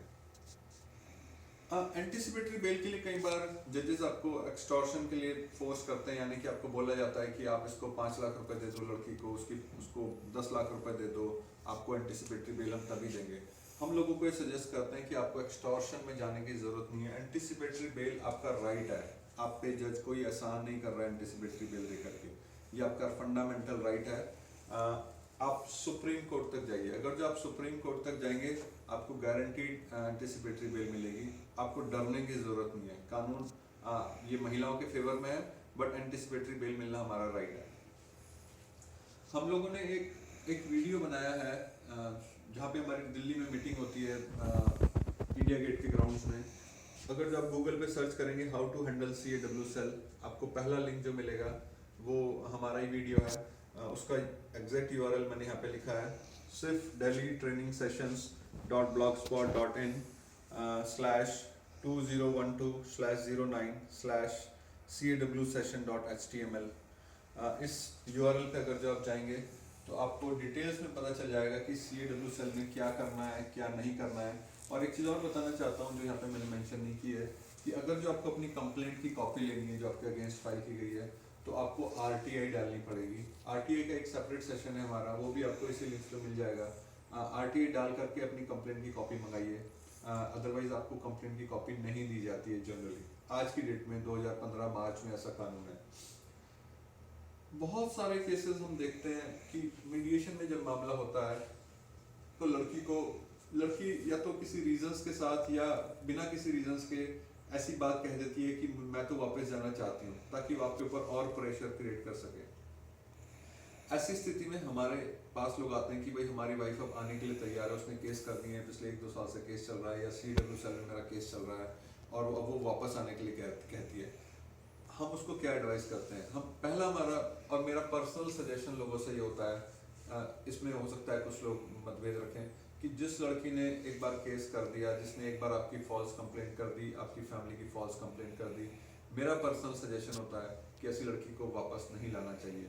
क्योंकि जो लोग ऐसी लड़की को वापस लाए हैं उनके ऊपर और सीरियस केसेस करती हैं लड़कियां। ये थोड़ा टाइम तक ठीक चलता है, 2 3 4 महीने, ऐसे लोग हमारे पास वापस घूम के जरूर आ जाते हैं कि जी मैं वापस ले आया था अपनी वाइफ को डर के मारे, या उसने मुझसे माफ़ी मांग ली थी बट उसने मेरे ऊपर फिर से केस कर दिया। तो 2 4 महीने तक गाड़ी ठीक चलती है, उसके बाद ये वापस केसेस की स्थिति आ जाती है। तो ऐसा करना, वाइफ को वापस लेके आना, मतलब है कि आप अपने केसेस को सिर्फ थोड़े टाइम के लिए पॉज कर देंगे, थोड़े टाइम के लिए स्टॉप कर देंगे, बट आप हमेशा के लिए कभी ऐसा नहीं होगा कि आपके ऊपर से वो तलवार हट जाएगी, वो हमेशा तलवार आपके ऊपर लटकी रहेगी। पर फिर भी अगर जो कुछ लोग कहते हैं कि नहीं भाई हम वापस लाना चाहते हैं, उनके केसेस की स्थिति इस तरह से आ गई है कि उनको वापस लाना है, तो हम उनको कुछ चीज़ें एडवाइस करते हैं जो मैंने यहाँ बताने की कोशिश करी है। उसको बोलो कि भाई एक एफिडेविट पे लिख के दे कि ये सारे कंप्लेंट्स झूठे हैं जो उसने आपके अगेंस्ट किए हैं, ये सारे कंप्लेंट्स झूठे हैं। शादी के दौरान, शादी के बाद और शादी के पहले कभी भी आपकी तरफ से ना कोई मार्केट आई हुई है, ना दहेज की कोई डिमांड हुई है। और उसको ये भी बोलिए कि ये माफ़ीनामा जो है किसी पब्लिक न्यूज़पेपर में निकलवाए, ताकि जनता को बताए कि उसने आपके अगेंस्ट एक झूठी कंप्लेंट करके एक झूठा केस किया था। और आपके पेरेंट्स से माफ़ी मांगे CW सेल के अंदर या जहाँ पे भी आपका मीडिएशन चल रहा है, और इस पूरी घटना को आप वीडियोग्राफी में रिकॉर्ड कीजिए। पर मैं आपको यहाँ पे एक डिस्क्लेमर देना चाहता हूँ कि ऐसा करने के बावजूद भी ये श्योर नहीं है कि वो आपके ऊपर दोबारा केस नहीं कर सकती, और ये भी कोई गारंटी नहीं है कि ये जो डॉक्यूमेंट्स आप उससे लिखवाएंगे इनके बाद आप बचे रहेंगे, क्योंकि वो ये भी दिखा सकती है कि पहले दहेज नहीं मांगा था पर इसने जब मुझे दोबारा ले गया उसके बाद मेरे को दहेज के लिए मारना शुरू कर दिया। या वो ये भी कह सकती है कि ये सारे साइन मैंने तो प्रेशर में आके किए थे क्योंकि मैं अपना परिवार बचाना चाहती थी, बट इसने मुझे फिर भी मारना पीटना चालू रखा, इसलिए मैंने दोबारा केस कर दिया इसके ऊपर। So this is just a precaution, और ये सिर्फ उन लोगों के लिए है जिनके पास और कोई ऑप्शन नहीं है, जो सोचते हैं कि हमें लाना ही है वापस किसी भी कीमत पे। ऐसा करने से गारंटी बिल्कुल नहीं है कि आपके ऊपर दोबारा केसेस नहीं होंगे या अगली बार आपको ये हेल्प मिलेगी। ये जस्ट एक प्रिकॉशन है जो हम लास्ट पॉसिबल रिसोर्ट के तौर पे लोगों को बताते हैं। Next, stop. नेक्स्ट क्वेश्चन जो हमसे लोग पूछते हैं कि भाई मेरी वाइफ चली गई है, मेरी इन-लॉज के यहाँ रह रही है या कहीं और रह रही है, और अब वो वहाँ से मुझे फॉल्स केसेस करने की धमकी दे रही है, ऐसे लोगों को हम क्या एडवाइस करते हैं। तो सबसे पहली चीज़ है कि जैसा कि मैंने पहले भी बोला है एटलीस्ट 2 बार इस वीडियो में, कि अभी सब कुछ रिकॉर्ड कीजिए। आपकी फैमिली उसकी फैमिली से बात करती है, वो रिकॉर्ड कीजिए। आप अपनी वाइफ से, अपने इन-लॉज से बात करते हैं, वो रिकॉर्ड कीजिए। उनसे पूछिए बातों बातों में कि आप बताइए कि मैंने आपकी लड़की को कभी मारा है, मैंने आपकी लड़की से कभी दहेज मांगा है या आपसे कभी दहेज मांगा है, तो वो शायद ही कहेंगे कि नहीं ऐसी कोई बात नहीं है। आप वो सब रिकॉर्ड कीजिए और उसको ओरिजिनल मीडिया पे रखिए, वो आपकी लॉन्ग टर्म में हेल्प करेगा। इमीडिएटली शायद आपके ऊपर केसेस हो सकते हैं, पर लॉन्ग टर्म में जब केस आपका एविडेंस स्टेज पर जाएगा तो आपकी इन रिकॉर्डिंग से मदद होगी। तो आप इस सारे कॉल्स को रिकॉर्ड कीजिए। एक और नया ट्रेंड हमने देखा है, खासकर उन लोगों का साथ जिनका केस यूपी, बिहार, राजस्थान जैसे स्टेट्स में होता है, कि एक ऐसी कोई घटना जनरली बना दी जाती है वीकेंड्स के लिए, वीकेंड्स या पब्लिक हॉलीडेज जैसे कि 26 जनवरी, 15 अगस्त के टाइम पे, कि लड़का या उसकी फैमिली के कुछ लोग हमारे घर पे आए और इन्होंने हमसे दहेज मांगा, मार पिटाई करी, लड़की को मार के पीट के चले गए। और इस तरह के केसेस में अटेम्प्ट टू मर्डर का चार्ज भी लगा दिया जा सकता है। मैं ऐसे बहुत लोगों को जानता हूँ जिनके ऊपर इस तरह की झूठी घटनाएं बना करके अटेम्प्ट टू मर्डर का चार्ज लगाया गया है।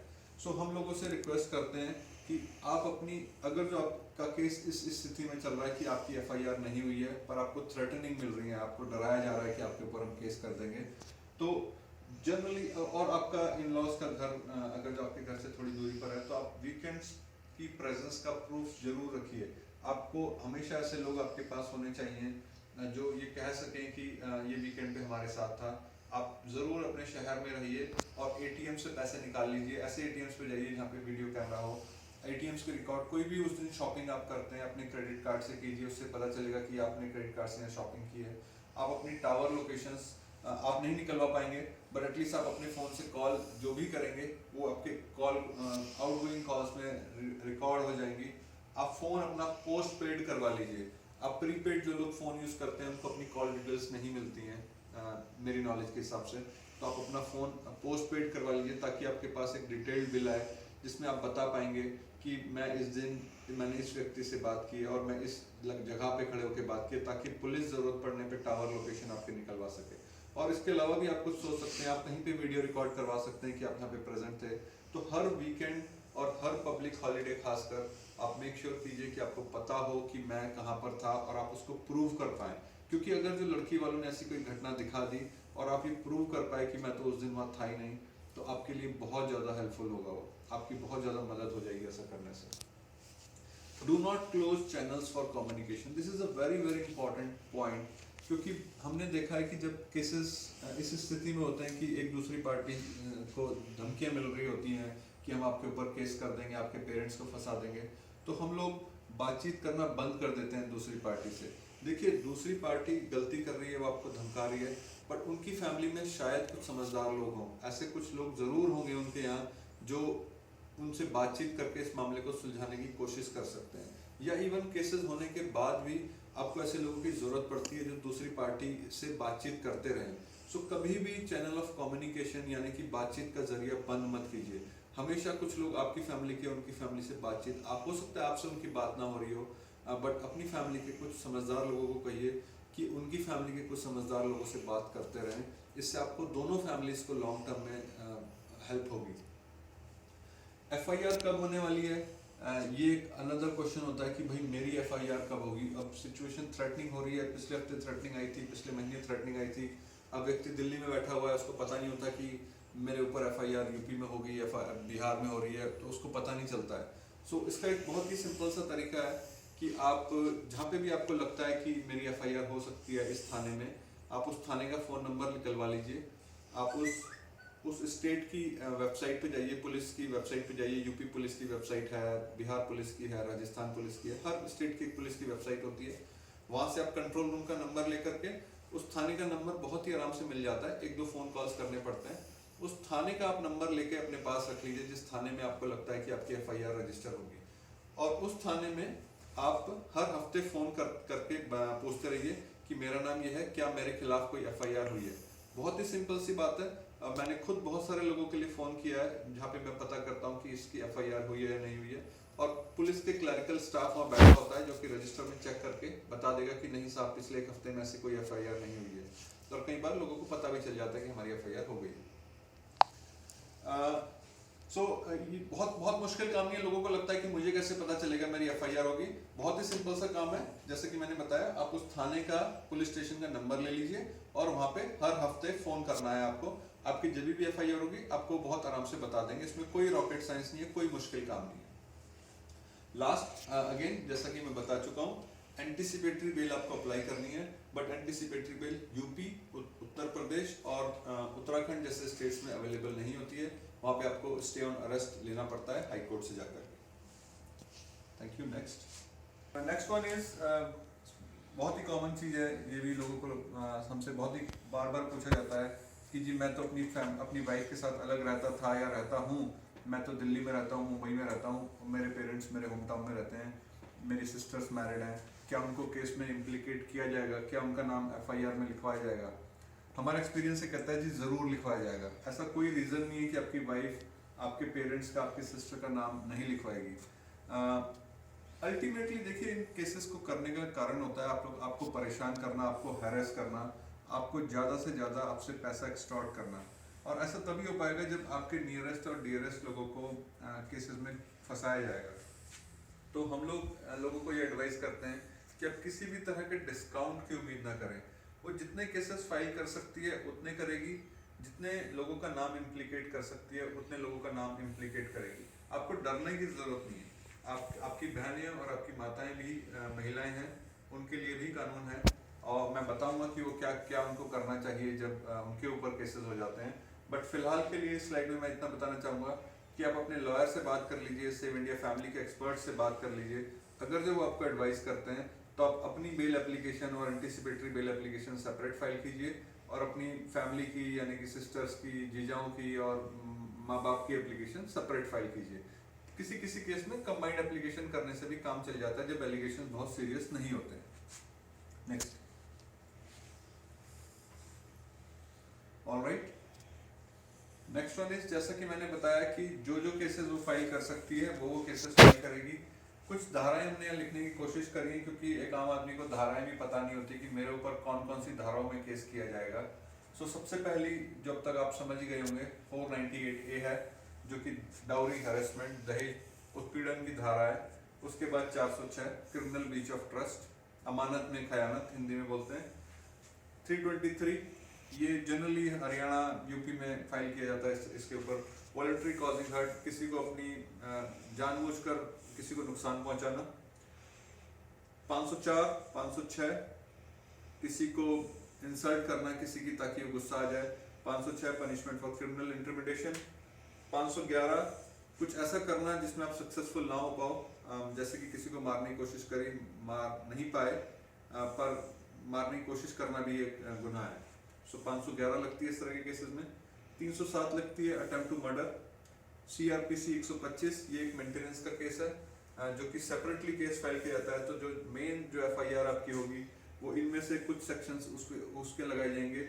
उसके अलावा एक सेपरेट केस फाइल किया जाता है CRPC 125 का, जिसमें वाइफ आपसे मेंटेनेंस मांग सकती है।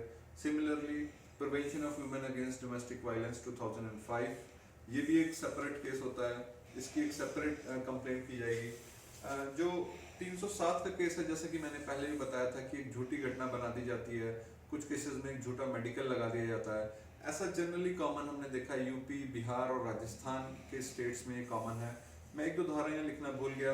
एक 313 एक धारा होती है जो जनरली तब लगाई जाती है जब अगर जो वाइफ का अबॉर्शन हुआ है किसी भी रीज़न से, उसका चाइल्ड अबॉर्ट करना पड़ा है, तो ऐसे केसेस में 313 लगा दी जाती है कि बच्चे को अबॉर्ट करने की कोशिश की गई, या ये कोशिश की गई कि बच्चे का सेक्स डिटर्मिनेशन करवाया गया और पता चला कि लड़की थी, इसीलिए बच्चे को अबॉर्ट करने के लिए मेरे पे प्रेशर बनाया गया।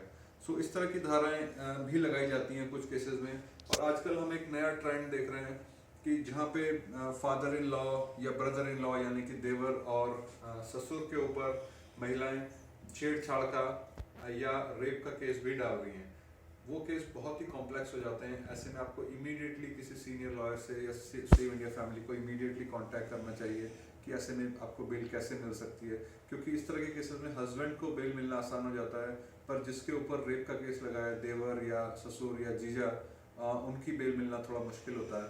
तो एक सेपरेट बॉल गेम है, वो आपको डिस्कस करना पड़ेगा हमारी मीटिंग्स में आकर। 498A pause. 498A के सबसे पहली धारा है मेरी पहले वाली स्लाइड में।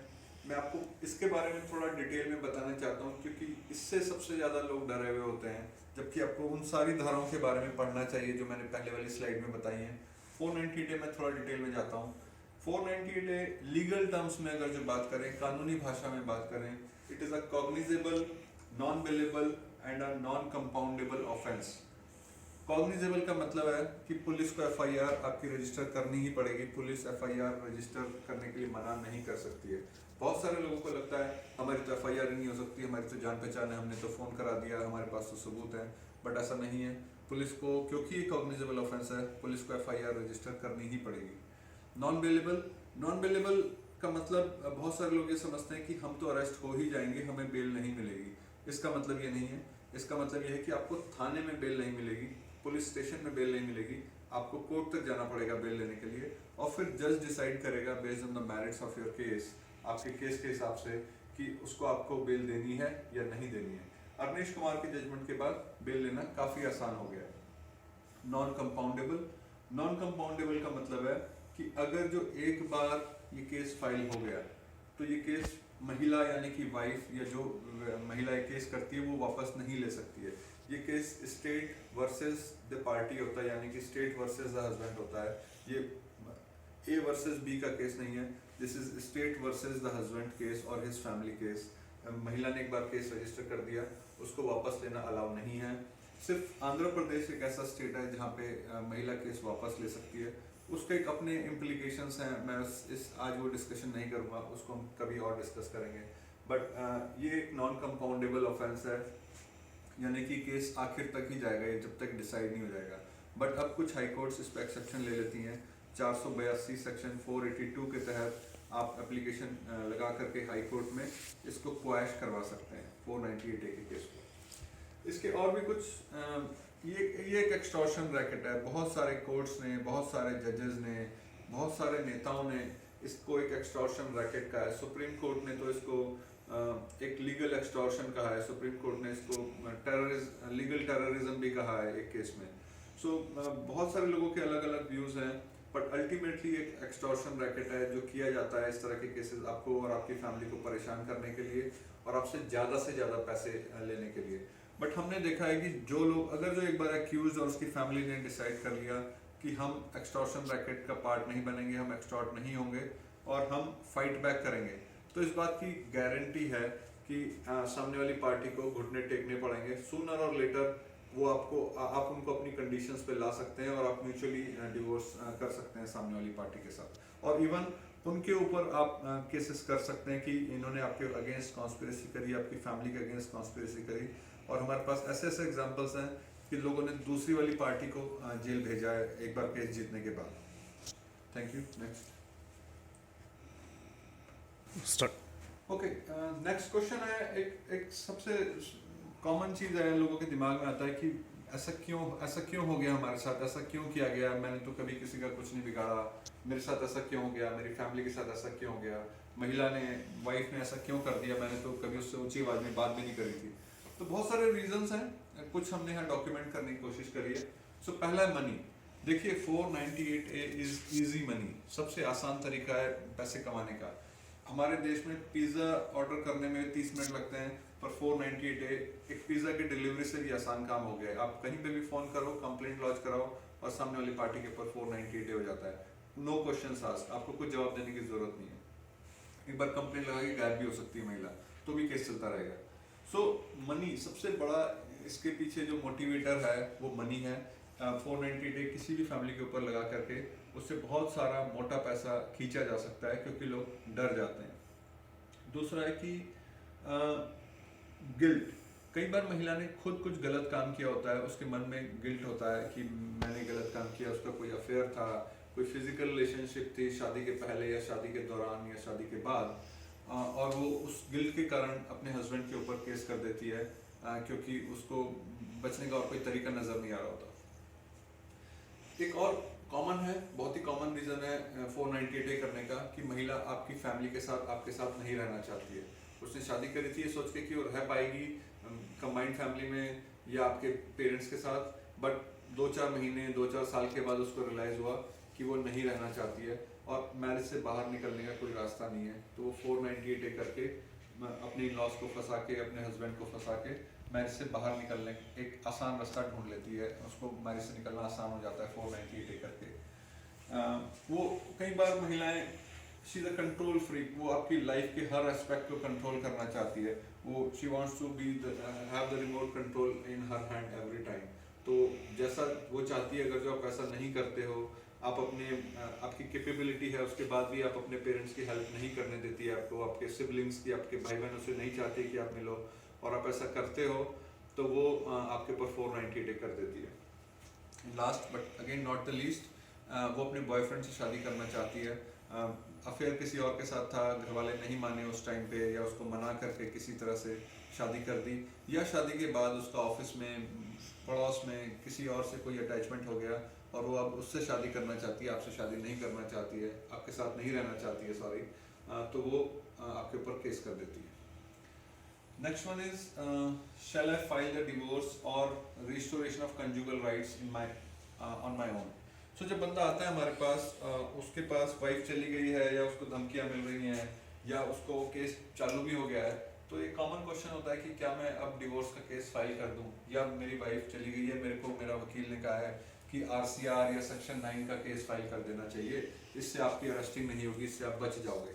ऐसा बिल्कुल नहीं है, ये भी एक मिथ्या है कि RCR का केस फाइल करने से मैं बच जाऊंगा, या डिवोर्स का केस मैंने फाइल कर दिया तो मुझे डिवोर्स मिल जाएगा। जनरली ऐसा नहीं होता है। हम लोगों को एडवाइस नहीं करते हैं कि आप डिवोर्स या सेक्शन 9 का केस फाइल करें। ये एक टोटल टाइम, एनर्जी और पैसे का वेस्टेज है। इससे आपको कुछ अचीव नहीं होगा। हम बहुत सारे केसेस में देखा है, लोग आरसीआर की डिग्री लेके घूम रहे हैं पर उनको उसमें कोई पॉजिटिव या नेगेटिव इम्पैक्ट नहीं होता आप उनके केसेस में। तो इसीलिए हम कभी भी किसी को डिवोर्स या आरसीआर सेक्शन 9 फाइल करने की एडवाइस नहीं करते हैं। हस्बैंड्स, हमें लगता है, मेरे को भी लगता था कि मैं तो विक्टिम हूँ, मेरे साथ बहुत क्रूएलिटी हुई है।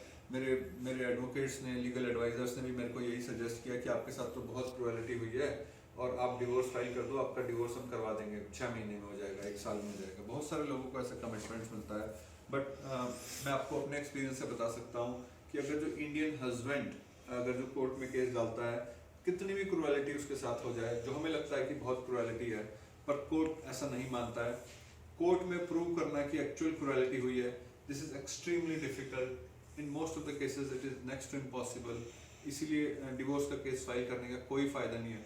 कंटेस्ट करके डिवोर्स लेना हमारे इंडियन कोर्ट्स में एक्सट्रीमली डिफिकल्ट है। मैं आपको डिमोटिवेट नहीं कर रहा हूँ, बट मैं आपको रियलिटी बताने की कोशिश कर रहा हूँ। हो सकता है आपके केस में कुछ ऐसे फैक्ट्स हों जो आप हमारे एक्सपर्ट्स से, हमारे मोर एक्सपीरियंस लोगों से जब आप बात करेंगे तो हो सकता है अगर जो वो आपको एडवाइस करते हैं तो शायद चांसेस बनते हैं, but otherwise there are very very less chances कि आपको कंटेस्टेड डिवोर्स मिलेगा।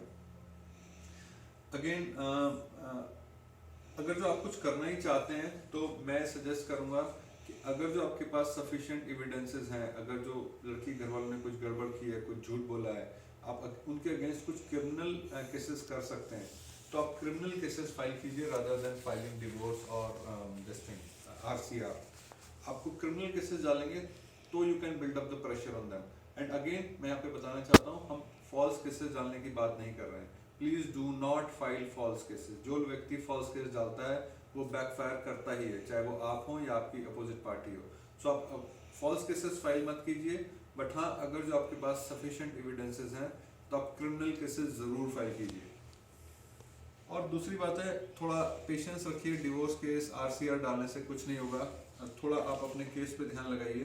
धीरे धीरे सूनर और लेटर आपकी अपोजिट पार्टी आपके टर्म्स पे आएगी। जब उसको लगेगा कि हमें पैसा नहीं देगा, बहुत सारे लोग जीरो अमाउंट पे सेटल करवाते हैं अपने केसेस। बस फर्क सिर्फ इतना है कि वो लड़ने का डिसाइड कर लेते हैं। उन्होंने डिसाइड किया कि हम इस एक्सटॉर्शन रैकेट का पार्ट नहीं बनेंगे, हम एक भी पैसा नहीं देंगे। और हमारे ग्रुप में दिल्ली चैप्टर में मैं ऐसे लोगों को पर्सनली जानता हूँ जिन्होंने जीरो अमाउंट पे सेटलमेंट अपने केसेस कराए हैं, जस्ट बिकॉज कि उन्होंने डिसाइड कर लिया था कि हम एक भी पैसा नहीं देंगे। गलती इसकी है, गलती मेरी नहीं है। फॉल्स केस इसने किया है, सजा इसको मिलनी चाहिए, मेरे को नहीं मिलनी चाहिए। और हम सब लोग ऐसा कर सकते हैं। नेक्स्ट इज एक स्टेज और आती है केसेस में, जब हस्बैंड ने कोई केस फाइल किया था, मान लीजिए डिवोर्स का केस फाइल किया था, और उसकी वाइफ उसके ऊपर ट्रांसफर पिटीशन लगा देती है। यानी कि वो कहती है कि भाई मेरे को अपने स्टेट में या अपने शहर में केस को ट्रांसफर करना है। So let me give an example कि सपोज एक व्यक्ति है, उसने एक दिल्ली में अपना, वाइफ ने उसके ऊपर 490 डे किया था, या 490 डे करने से पहले ही उसने अपने होम टाउन में या दिल्ली में जॉब करता है, उसने दिल्ली में डिवोर्स का केस फाइल कर दिया, या सेक्शन 9 का केस फाइल कर दिया, या चाइल्ड कस्टडी में भी फाइल कर दिया। इसके बाद क्या होता है, वाइफ अपने होम टाउन में रह रही है, अपने शहर में या दूसरे स्टेट में रह रही है, तो वो उसने 490 डे अपने जगह से फाइल कर दिया। अब दो केसेस चल रहे होते हैं, डिवोर्स का केस चल रहा होता है जहाँ पे हस्बैंड ने फाइल किया है, और 490 डे वहाँ पे चल रहा है जहाँ पे वाइफ रह रही है। सो वाइफ के पास ये अथॉरिटी है, इवन हस्बैंड के पास भी ये पावर है कि वो केस को ट्रांसफर करवा सकता है। Not the criminal cases, civil cases जैसे कि डिवोर्स है, मेंटेनेंस है, इस तरह के केसेस को लोग ट्रांसफर करवाने के लिए पिटीशन लगा देते हैं हाई कोर्ट या सुप्रीम कोर्ट में। हाई कोर्ट में तब जाते हैं जब सेम स्टेट का मामला हो। मान लो एक ही स्टेट के दो शहरों में अलग अलग रह रहे हैं, तो हाई कोर्ट में जाके एक केस को ट्रांसफर करवाया जा सकता है। सिमिलरली अगर जो दो स्टेट्स का मामला है, एक व्यक्ति दिल्ली में, दूसरा हरियाणा में, पंजाब में है, तो वो उसको सुप्रीम कोर्ट जाना पड़ेगा फिर, क्योंकि ये दो स्टेट से बीच की बात हो जाती है। तो ऐसी लीगल बैटल में ऐसी सिचुएशन कभी कभी आ जाती है कि वाइफ ने ट्रांसफर पिटीशन लगा दी होती है, और वो कह रही होती है कि जो हस्बैंड ने डिवोर्स का केस डाला है या सेक्शन 9 का केस डाला है, इसको आप मेरे शहर में उठा के ट्रांसफर कर दीजिए। तो ऐसी एप्लीकेशन हमने देखा है, बहुत कॉमन है ये भी, कि ट्रांसफर पिटीशन फाइल कर दी जाती है। ऐसी स्थिति में लोग आते हैं, अब उनको, अभी तक तो अपने शहर में लड़ रहे होते थे, अब उनको हाई कोर्ट या सुप्रीम कोर्ट में जाना पड़ता है। All of a sudden supreme court से नोटिस आ जाता है कि ट्रांसफर पिटीशन आई है। ऐसे में हम लोगों को एडवाइस करते हैं कि आपको क्या करना है। देखिए, हमने ऐसा देखा है कि ट्रांसफर पिटीशन के केसेस में जनरली ट्रांसफर महिला के फेवर में हो जाता है। कुछ ऐसे केसेस हैं, आप इंटरनेट पे सर्च करेंगे आपको मिल जाएंगे, जहाँ पे ट्रांसफर नहीं भी किया गया है, डिपेंडिंग ऑन क्या ग्राउंड्स महिला लेकर आई थी और आपने अपना केस में क्या फाइट किया है। बट सबसे पहले तो आप एक हाई कोर्ट या सुप्रीम कोर्ट में आपको एक लॉयर करना पड़ेगा, क्योंकि वहाँ पे आपको लॉयर की जरूरत पड़ेगी। बहुत सारे लोग पार्टी इन पर्सन भी करते हैं, खुद भी जाके अपना केस आप फाइट कर सकते हैं, आपको कोई रोकेगा नहीं।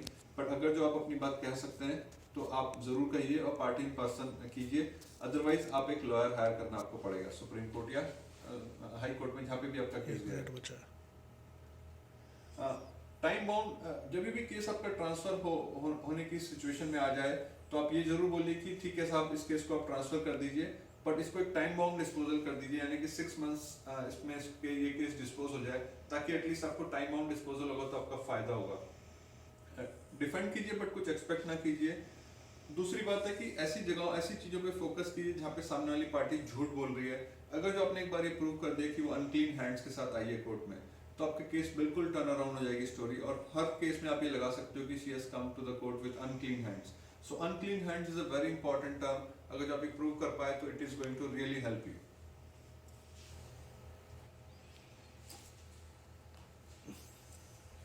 All right, this is very important. Personally मैं ऐसा मानता हूँ कि मेंटेनेंस के केसेस फाइट करना 498 A 406 से डिफिकल्ट होता है, क्योंकि मेंटेनेंस के केसेस में होता क्या है कि आपको directly month two month extort किया जाता है। फोर्स एक्सटॉर्शन है, कोर्ट्स की तरफ से आपको फोर्स किया जाता है ऐसे व्यक्ति को पैसा देने के लिए जो आपके अगेंस्ट काम करता है, आपकी फैमिली के अगेंस्ट जिसने क्रिमिनल केसेस ऑलरेडी फाइल किए होते हैं।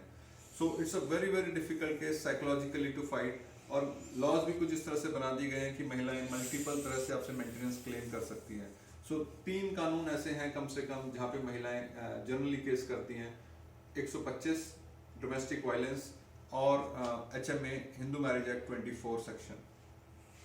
सो कुछ चीजें हमने यहाँ पे बताई हैं। She will get maintenance only, okay, तीन तरह से केस वो फाइल कर सकती है, बट उसको मेंटेनेंस मिलेगा किसी एक ही केस के दौरान। ऐसा नहीं हो सकता कि उसको 5,000 यहाँ से मिल गए, 5,000 वहां से मिल गए और 5,000 वहां से मिल गए और वो 15,000 आपसे लेगी हर महीने, ऐसा नहीं होता है। किसी भी एक केस में उसको मेंटेनेंस लेनी पड़ेगी, बाकी केसेस में पर आपको प्रूव करना पड़ेगा कि देखिए मैं उसको 5,000 ऑलरेडी यहाँ दे रहा हूँ, तो उसको अब मेंटेनेंस की और जरूरत नहीं है। अगर जो आपने प्रूफ नहीं किया और आपने ठीक से कंटेस्ट नहीं किया तो ये आपके अगेंस्ट चला जाएगा, हो सकता है उसको आपको ज्यादा मेंटेनेंस देनी पड़े। फिर उसके सारे एजुकेशन क्वालिफिकेशंस के डॉक्यूमेंट्री एविडेंसेस आप रखिए, क्योंकि वो नहीं बताएगी कोर्ट में कि वो कितनी पढ़ी लिखी है, वो कहाँ जॉब करती है। ये आपको खुद ही होमवर्क करना पड़ेगा, उसके नौकरी का, उसके क्वालिफिकेशन की डिटेल्स कोर्ट के सामने लानी पड़ेगी। अब आप जब अपने डॉक्यूमेंट्स दें कोर्ट में, जब अपने जवाब दें उसकी पिटीशन पे, तो आप ये जरूर दिखाइए कि आपकी लायबिलिटीज क्या हैं और आपकी रिस्पॉन्सिबिलिटीज क्या हैं। आपके पेरेंट्स आपकी रिस्पॉन्सिबिलिटीज हैं, आपने कोई लोन लिया है वो भी एक आपकी लायबिलिटी है। इसमें generally house loan, car loan नहीं कंसिडर करता है कोर्ट, पर्सनल लोन को कंसिडर किया जाता है। तो आप ये दिखाएं कि आपके ऊपर क्या क्या लोन चल रहे हैं, आपकी कोई अनमैरिड सिस्टर है, कोई छोटा भाई बहन है जिसकी रिस्पॉन्सिबिलिटी आपके ऊपर है, आपको जरूर दिखाएं। बहुत इंपॉर्टेंट पॉइंट है नेक्स्ट वाला कि आप रिटर्न आर्ग्यूमेंट दें। बहुत सारे केसेस में हमने देखा है कि जब आपका आर्ग्यूमेंट स्टेज में केस होता है तो आप अपने एडवोकेट्स को बताते हैं कि ये 10 पॉइंट्स हैं, आप ये जरूर बोलिएगा कोर्ट में। एडवोकेट साहब कई बार भूल जाते हैं और वो सिर्फ 5 ही बोलते हैं वहाँ पे जाकर के, कई बार टाइम नहीं मिलता है बोलने का, और जज जब नोट करता है अपने नोट्स में तो हो सकता है वो 2 या 3 ही पॉइंट नोट करे। तो अल्टीमेटली होता क्या है कि आपके पास जो 10 आर्ग्यूमेंट्स थे अपने फेवर में, जज तक वो सिर्फ 3 ही पहुंचे और आपके लिए वो नुकसानदायक हो सकता है। इसलिए हम लोगों को सजेस्ट करते हैं कि आप अपने केस में रिटर्न आर्ग्यूमेंट्स दीजिए। सो रिटर्न आर्ग्यूमेंट्स का मतलब होता है जो भी बातें आप कहना चाहते हैं आर्ग्यूमेंट्स के दिन आप जज को दे दीजिए, और इम्पोर्टेंट साइटेशंस यानी कि कुछ ऐसे केसेस का रेफरेंस भी लगाइए जो आपके केस से मिलते जुलते हैं और जहाँ पे जजेस ने, सुप्रीम कोर्ट्स ने, हाई कोर्ट्स ने आपके फेवर में डिसीजंस दिए हैं। सो ये सब कुछ बंडल करके आप जज को दीजिए। जज को इन सब रिटर्न आर्ग्यूमेंट्स को ध्यान में रखना पड़ेगा जब वो आपके केस में डिसीजन देगा। इंटरिम मेंटेनेंस अगर जो एक बार लग गई तो केस फाइट करना बहुत मुश्किल हो जाता है। कोशिश कीजिए कि इंटरिम मेंटेनेंस ना लगे आपके ऊपर। बहुत सारे लोग अपनी जॉब छोड़ देते हैं, उनको गलत एडवाइस ही मिल जाता है कि जी जॉब छोड़ दीजिए, आपको मेंटेनेंस नहीं देनी पड़ेगी। ऐसा नहीं है, आपको मेंटेनेंस फिर भी देनी पड़ेगी। हमारा कानून, हमारा कोड्स ऐसा मानते हैं कि अगर ये मजदूरी भी करेगा तो भी 300 रुपये 400 रुपये तो कमाएगा ही कमाएगा। तो इससे एक काम कर, इसको 300-400 रुपये या 3-4 हज़ार महीने के तो आपको देने ही पड़ेंगे। सो आप प्लीज़ जॉब लीव मत कीजिए। 20-30-50 हज़ार जितने की भी जॉब करते हैं उसका एक पार्ट आपको देना पड़ेगा, but at the same time आपके पास फंड्स होंगे अपने आप को मेंटेन करने के लिए और अपने बचे हुए केसेस फाइट करने के लिए। So I know it is difficult, but living the job is not an option. अपने सारे एसेट्स, जो भी आपके पास एसेट्स आपने बनाए हैं, उनसे आपको छुटकारा पाना पड़ेगा, यानी कि उनको आपको सेल करना पड़ेगा, उनको आपको किसी को देना पड़ेगा, पर आप उनको पॉज। सो जो भी आपके एसेट्स हैं उनसे आप प्लान्ड वे में you will have to get rid of them, नहीं तो वो आपको बार बार हॉन्ट करेंगे, आपको अपोजिट पार्टी परेशान करेगी आपके एसेट्स के लिए।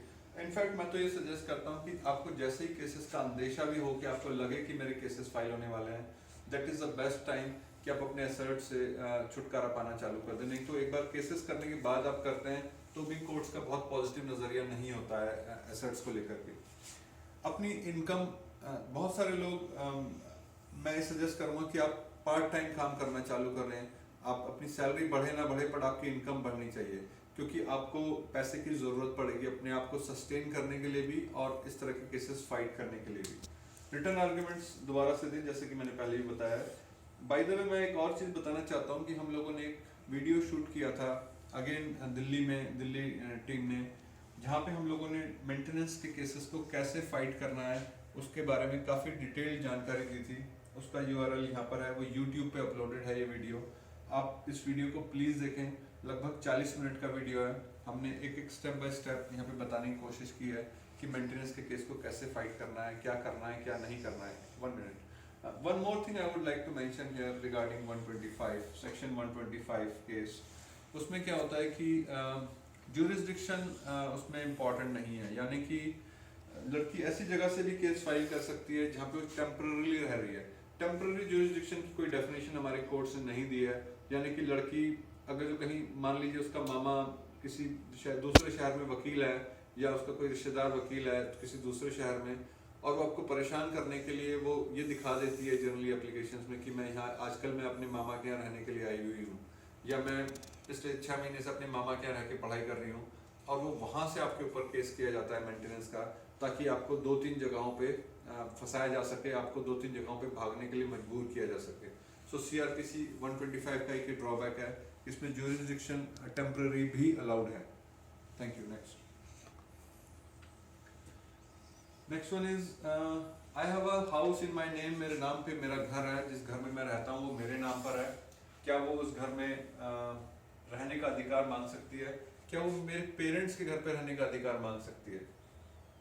देखिए, अगर जो आपका घर आपके नाम पे है तो सर्टेनली वो आपसे रहने का अधिकार मांग सकती है, घर उसके नाम हो या ना हो।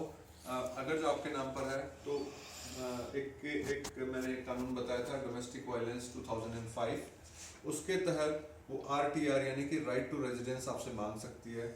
आपको उसको रहने का अधिकार देना पड़ सकता है, या एटलीस्ट बहुत सारे केसेस में हम देखते हैं उस घर में रहने का अधिकार ना भी मिले तो उसको किराए का अधिकार मिल जाता है कि इसको ऐसे ही घर में रहने के लिए 10,000 रुपये किराया लगता है, तो कोर्ट आपके ऊपर वो मेंटेनेंस लगा सकती है कि ठीक है, इसको इतने पैसे मेंटेनेंस का देंगे आप और इतना पैसा घर के किराए का देंगे। सो ऐसा प्रावधान है हमारे कानूनों में।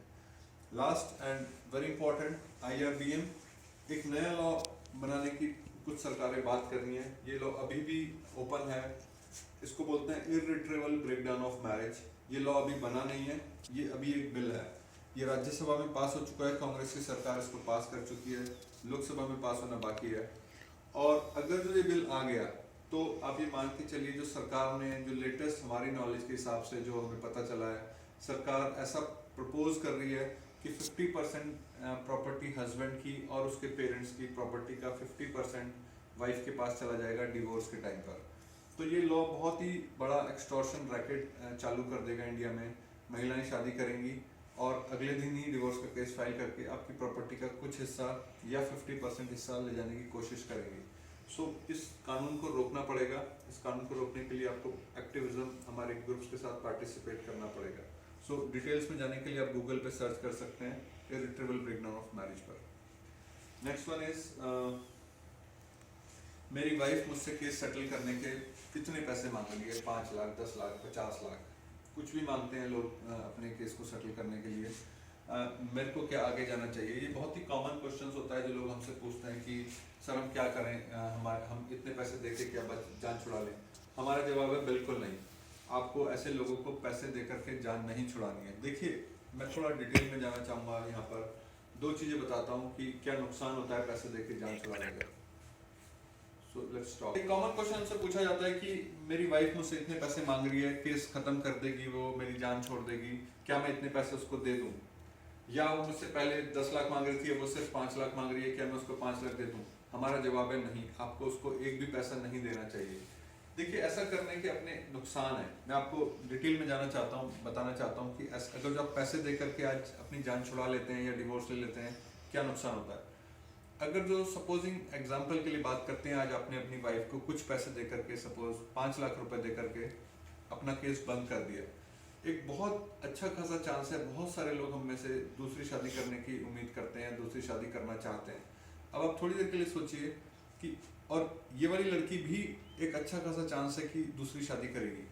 सो होगा क्या कि जब ये लड़की शादी करके किसी दूसरे घर में जाएगी या किसी दूसरे व्यक्ति से शादी करेगी जो शायद हमारे ग्रुप का कोई पार्ट होगा, और उस घर में जाएगी और इसको पता चल जाएगा कि 5 लाख रुपए कमाने का एक बहुत ही आसान तरीका है कि एक हस्बैंड के ऊपर एक फॉल्स केस कर दो, उसकी फैमिली के ऊपर फॉल्स केस कर दो, तो वो डर के मारे 5, 7, 10 लाख रुपए दे देते हैं। तो इस बात का चांस बहुत ज्यादा बढ़ जाएगा कि वो जिस दूसरे घर में जाएगी वो 5, 7 लाख, वो वहां पे भी केस करने की कोशिश करेगी या उनको डराएगी कम से कम कि भाई मैं तुम्हारे ऊपर केस कर दूंगी, नहीं तो मेरे को इतने पैसे दे दो, नहीं तो मेरे हिसाब से चलो।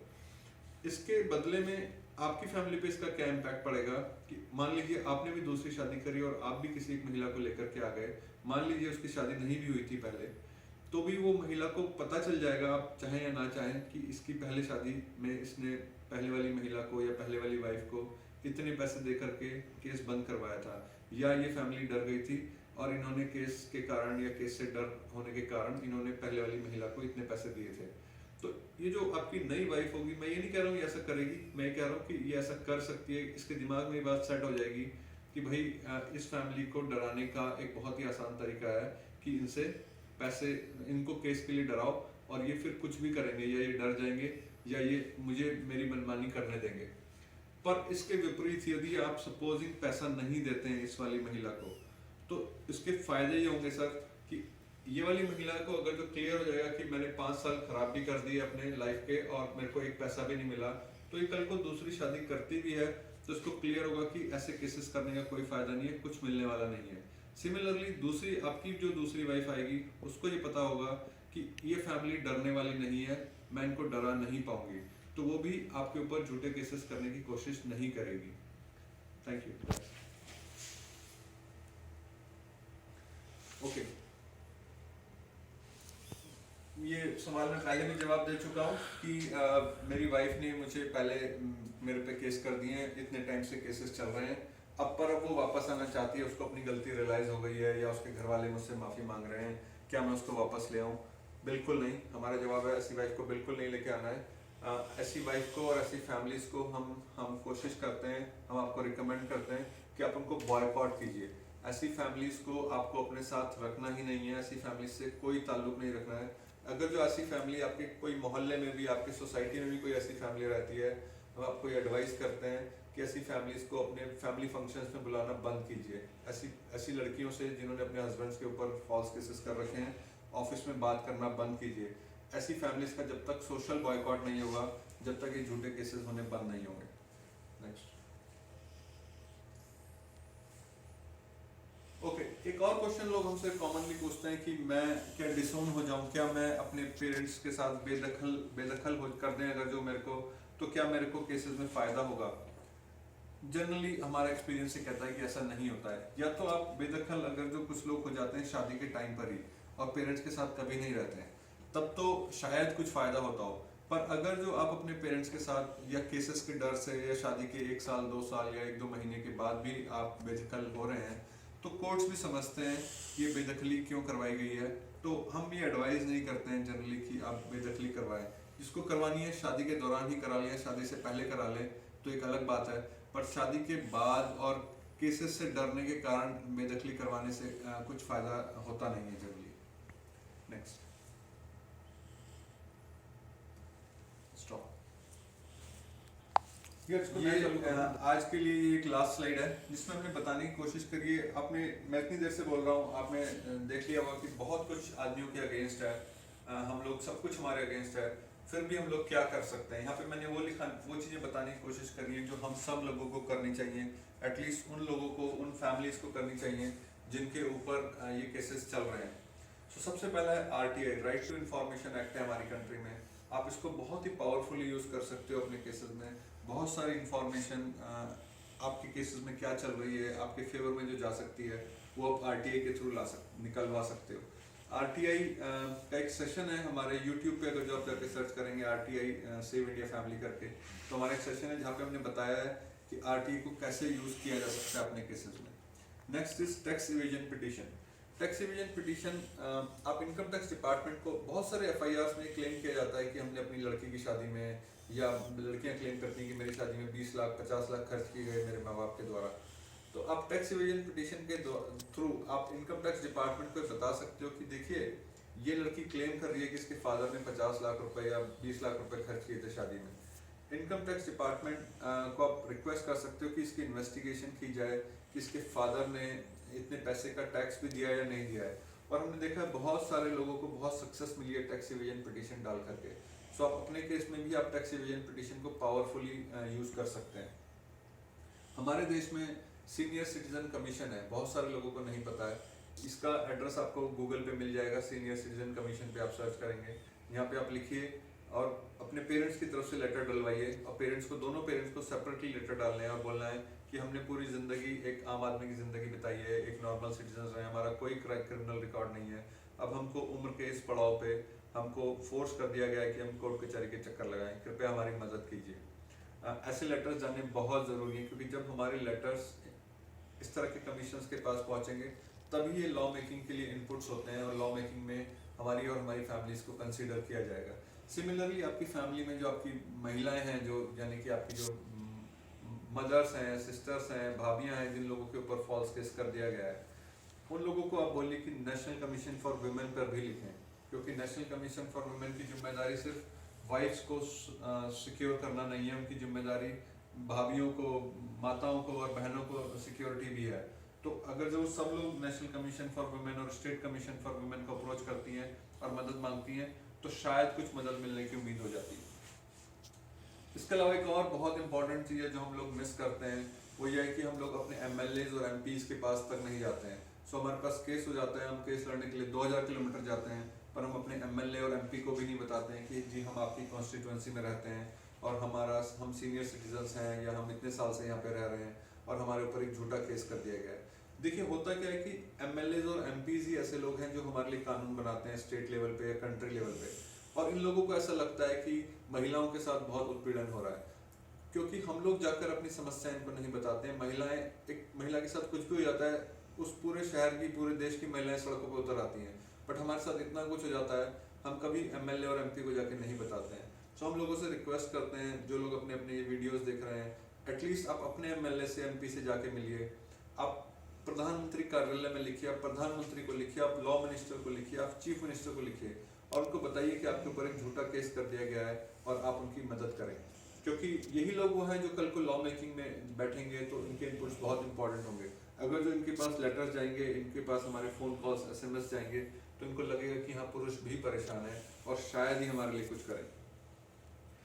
अगर जो आपका केस इन्वेस्टिगेशन स्टेज में है तो आपके पास एक बहुत ही पावरफुल टूल है कि आप सारे सीनियर पुलिस ऑफिसर से मिलें। देखिए जो IPS लेवल के जो पुलिस ऑफिसर्स होते हैं बहुत इंटेलिजेंट और बहुत ही पढ़े लिखे होते हैं और इन लोगों को जज करना बहुत ही आसान होता है। ये लोगों को आंख में देख के पहचान लेते हैं कि किस टाइप का बंदा है।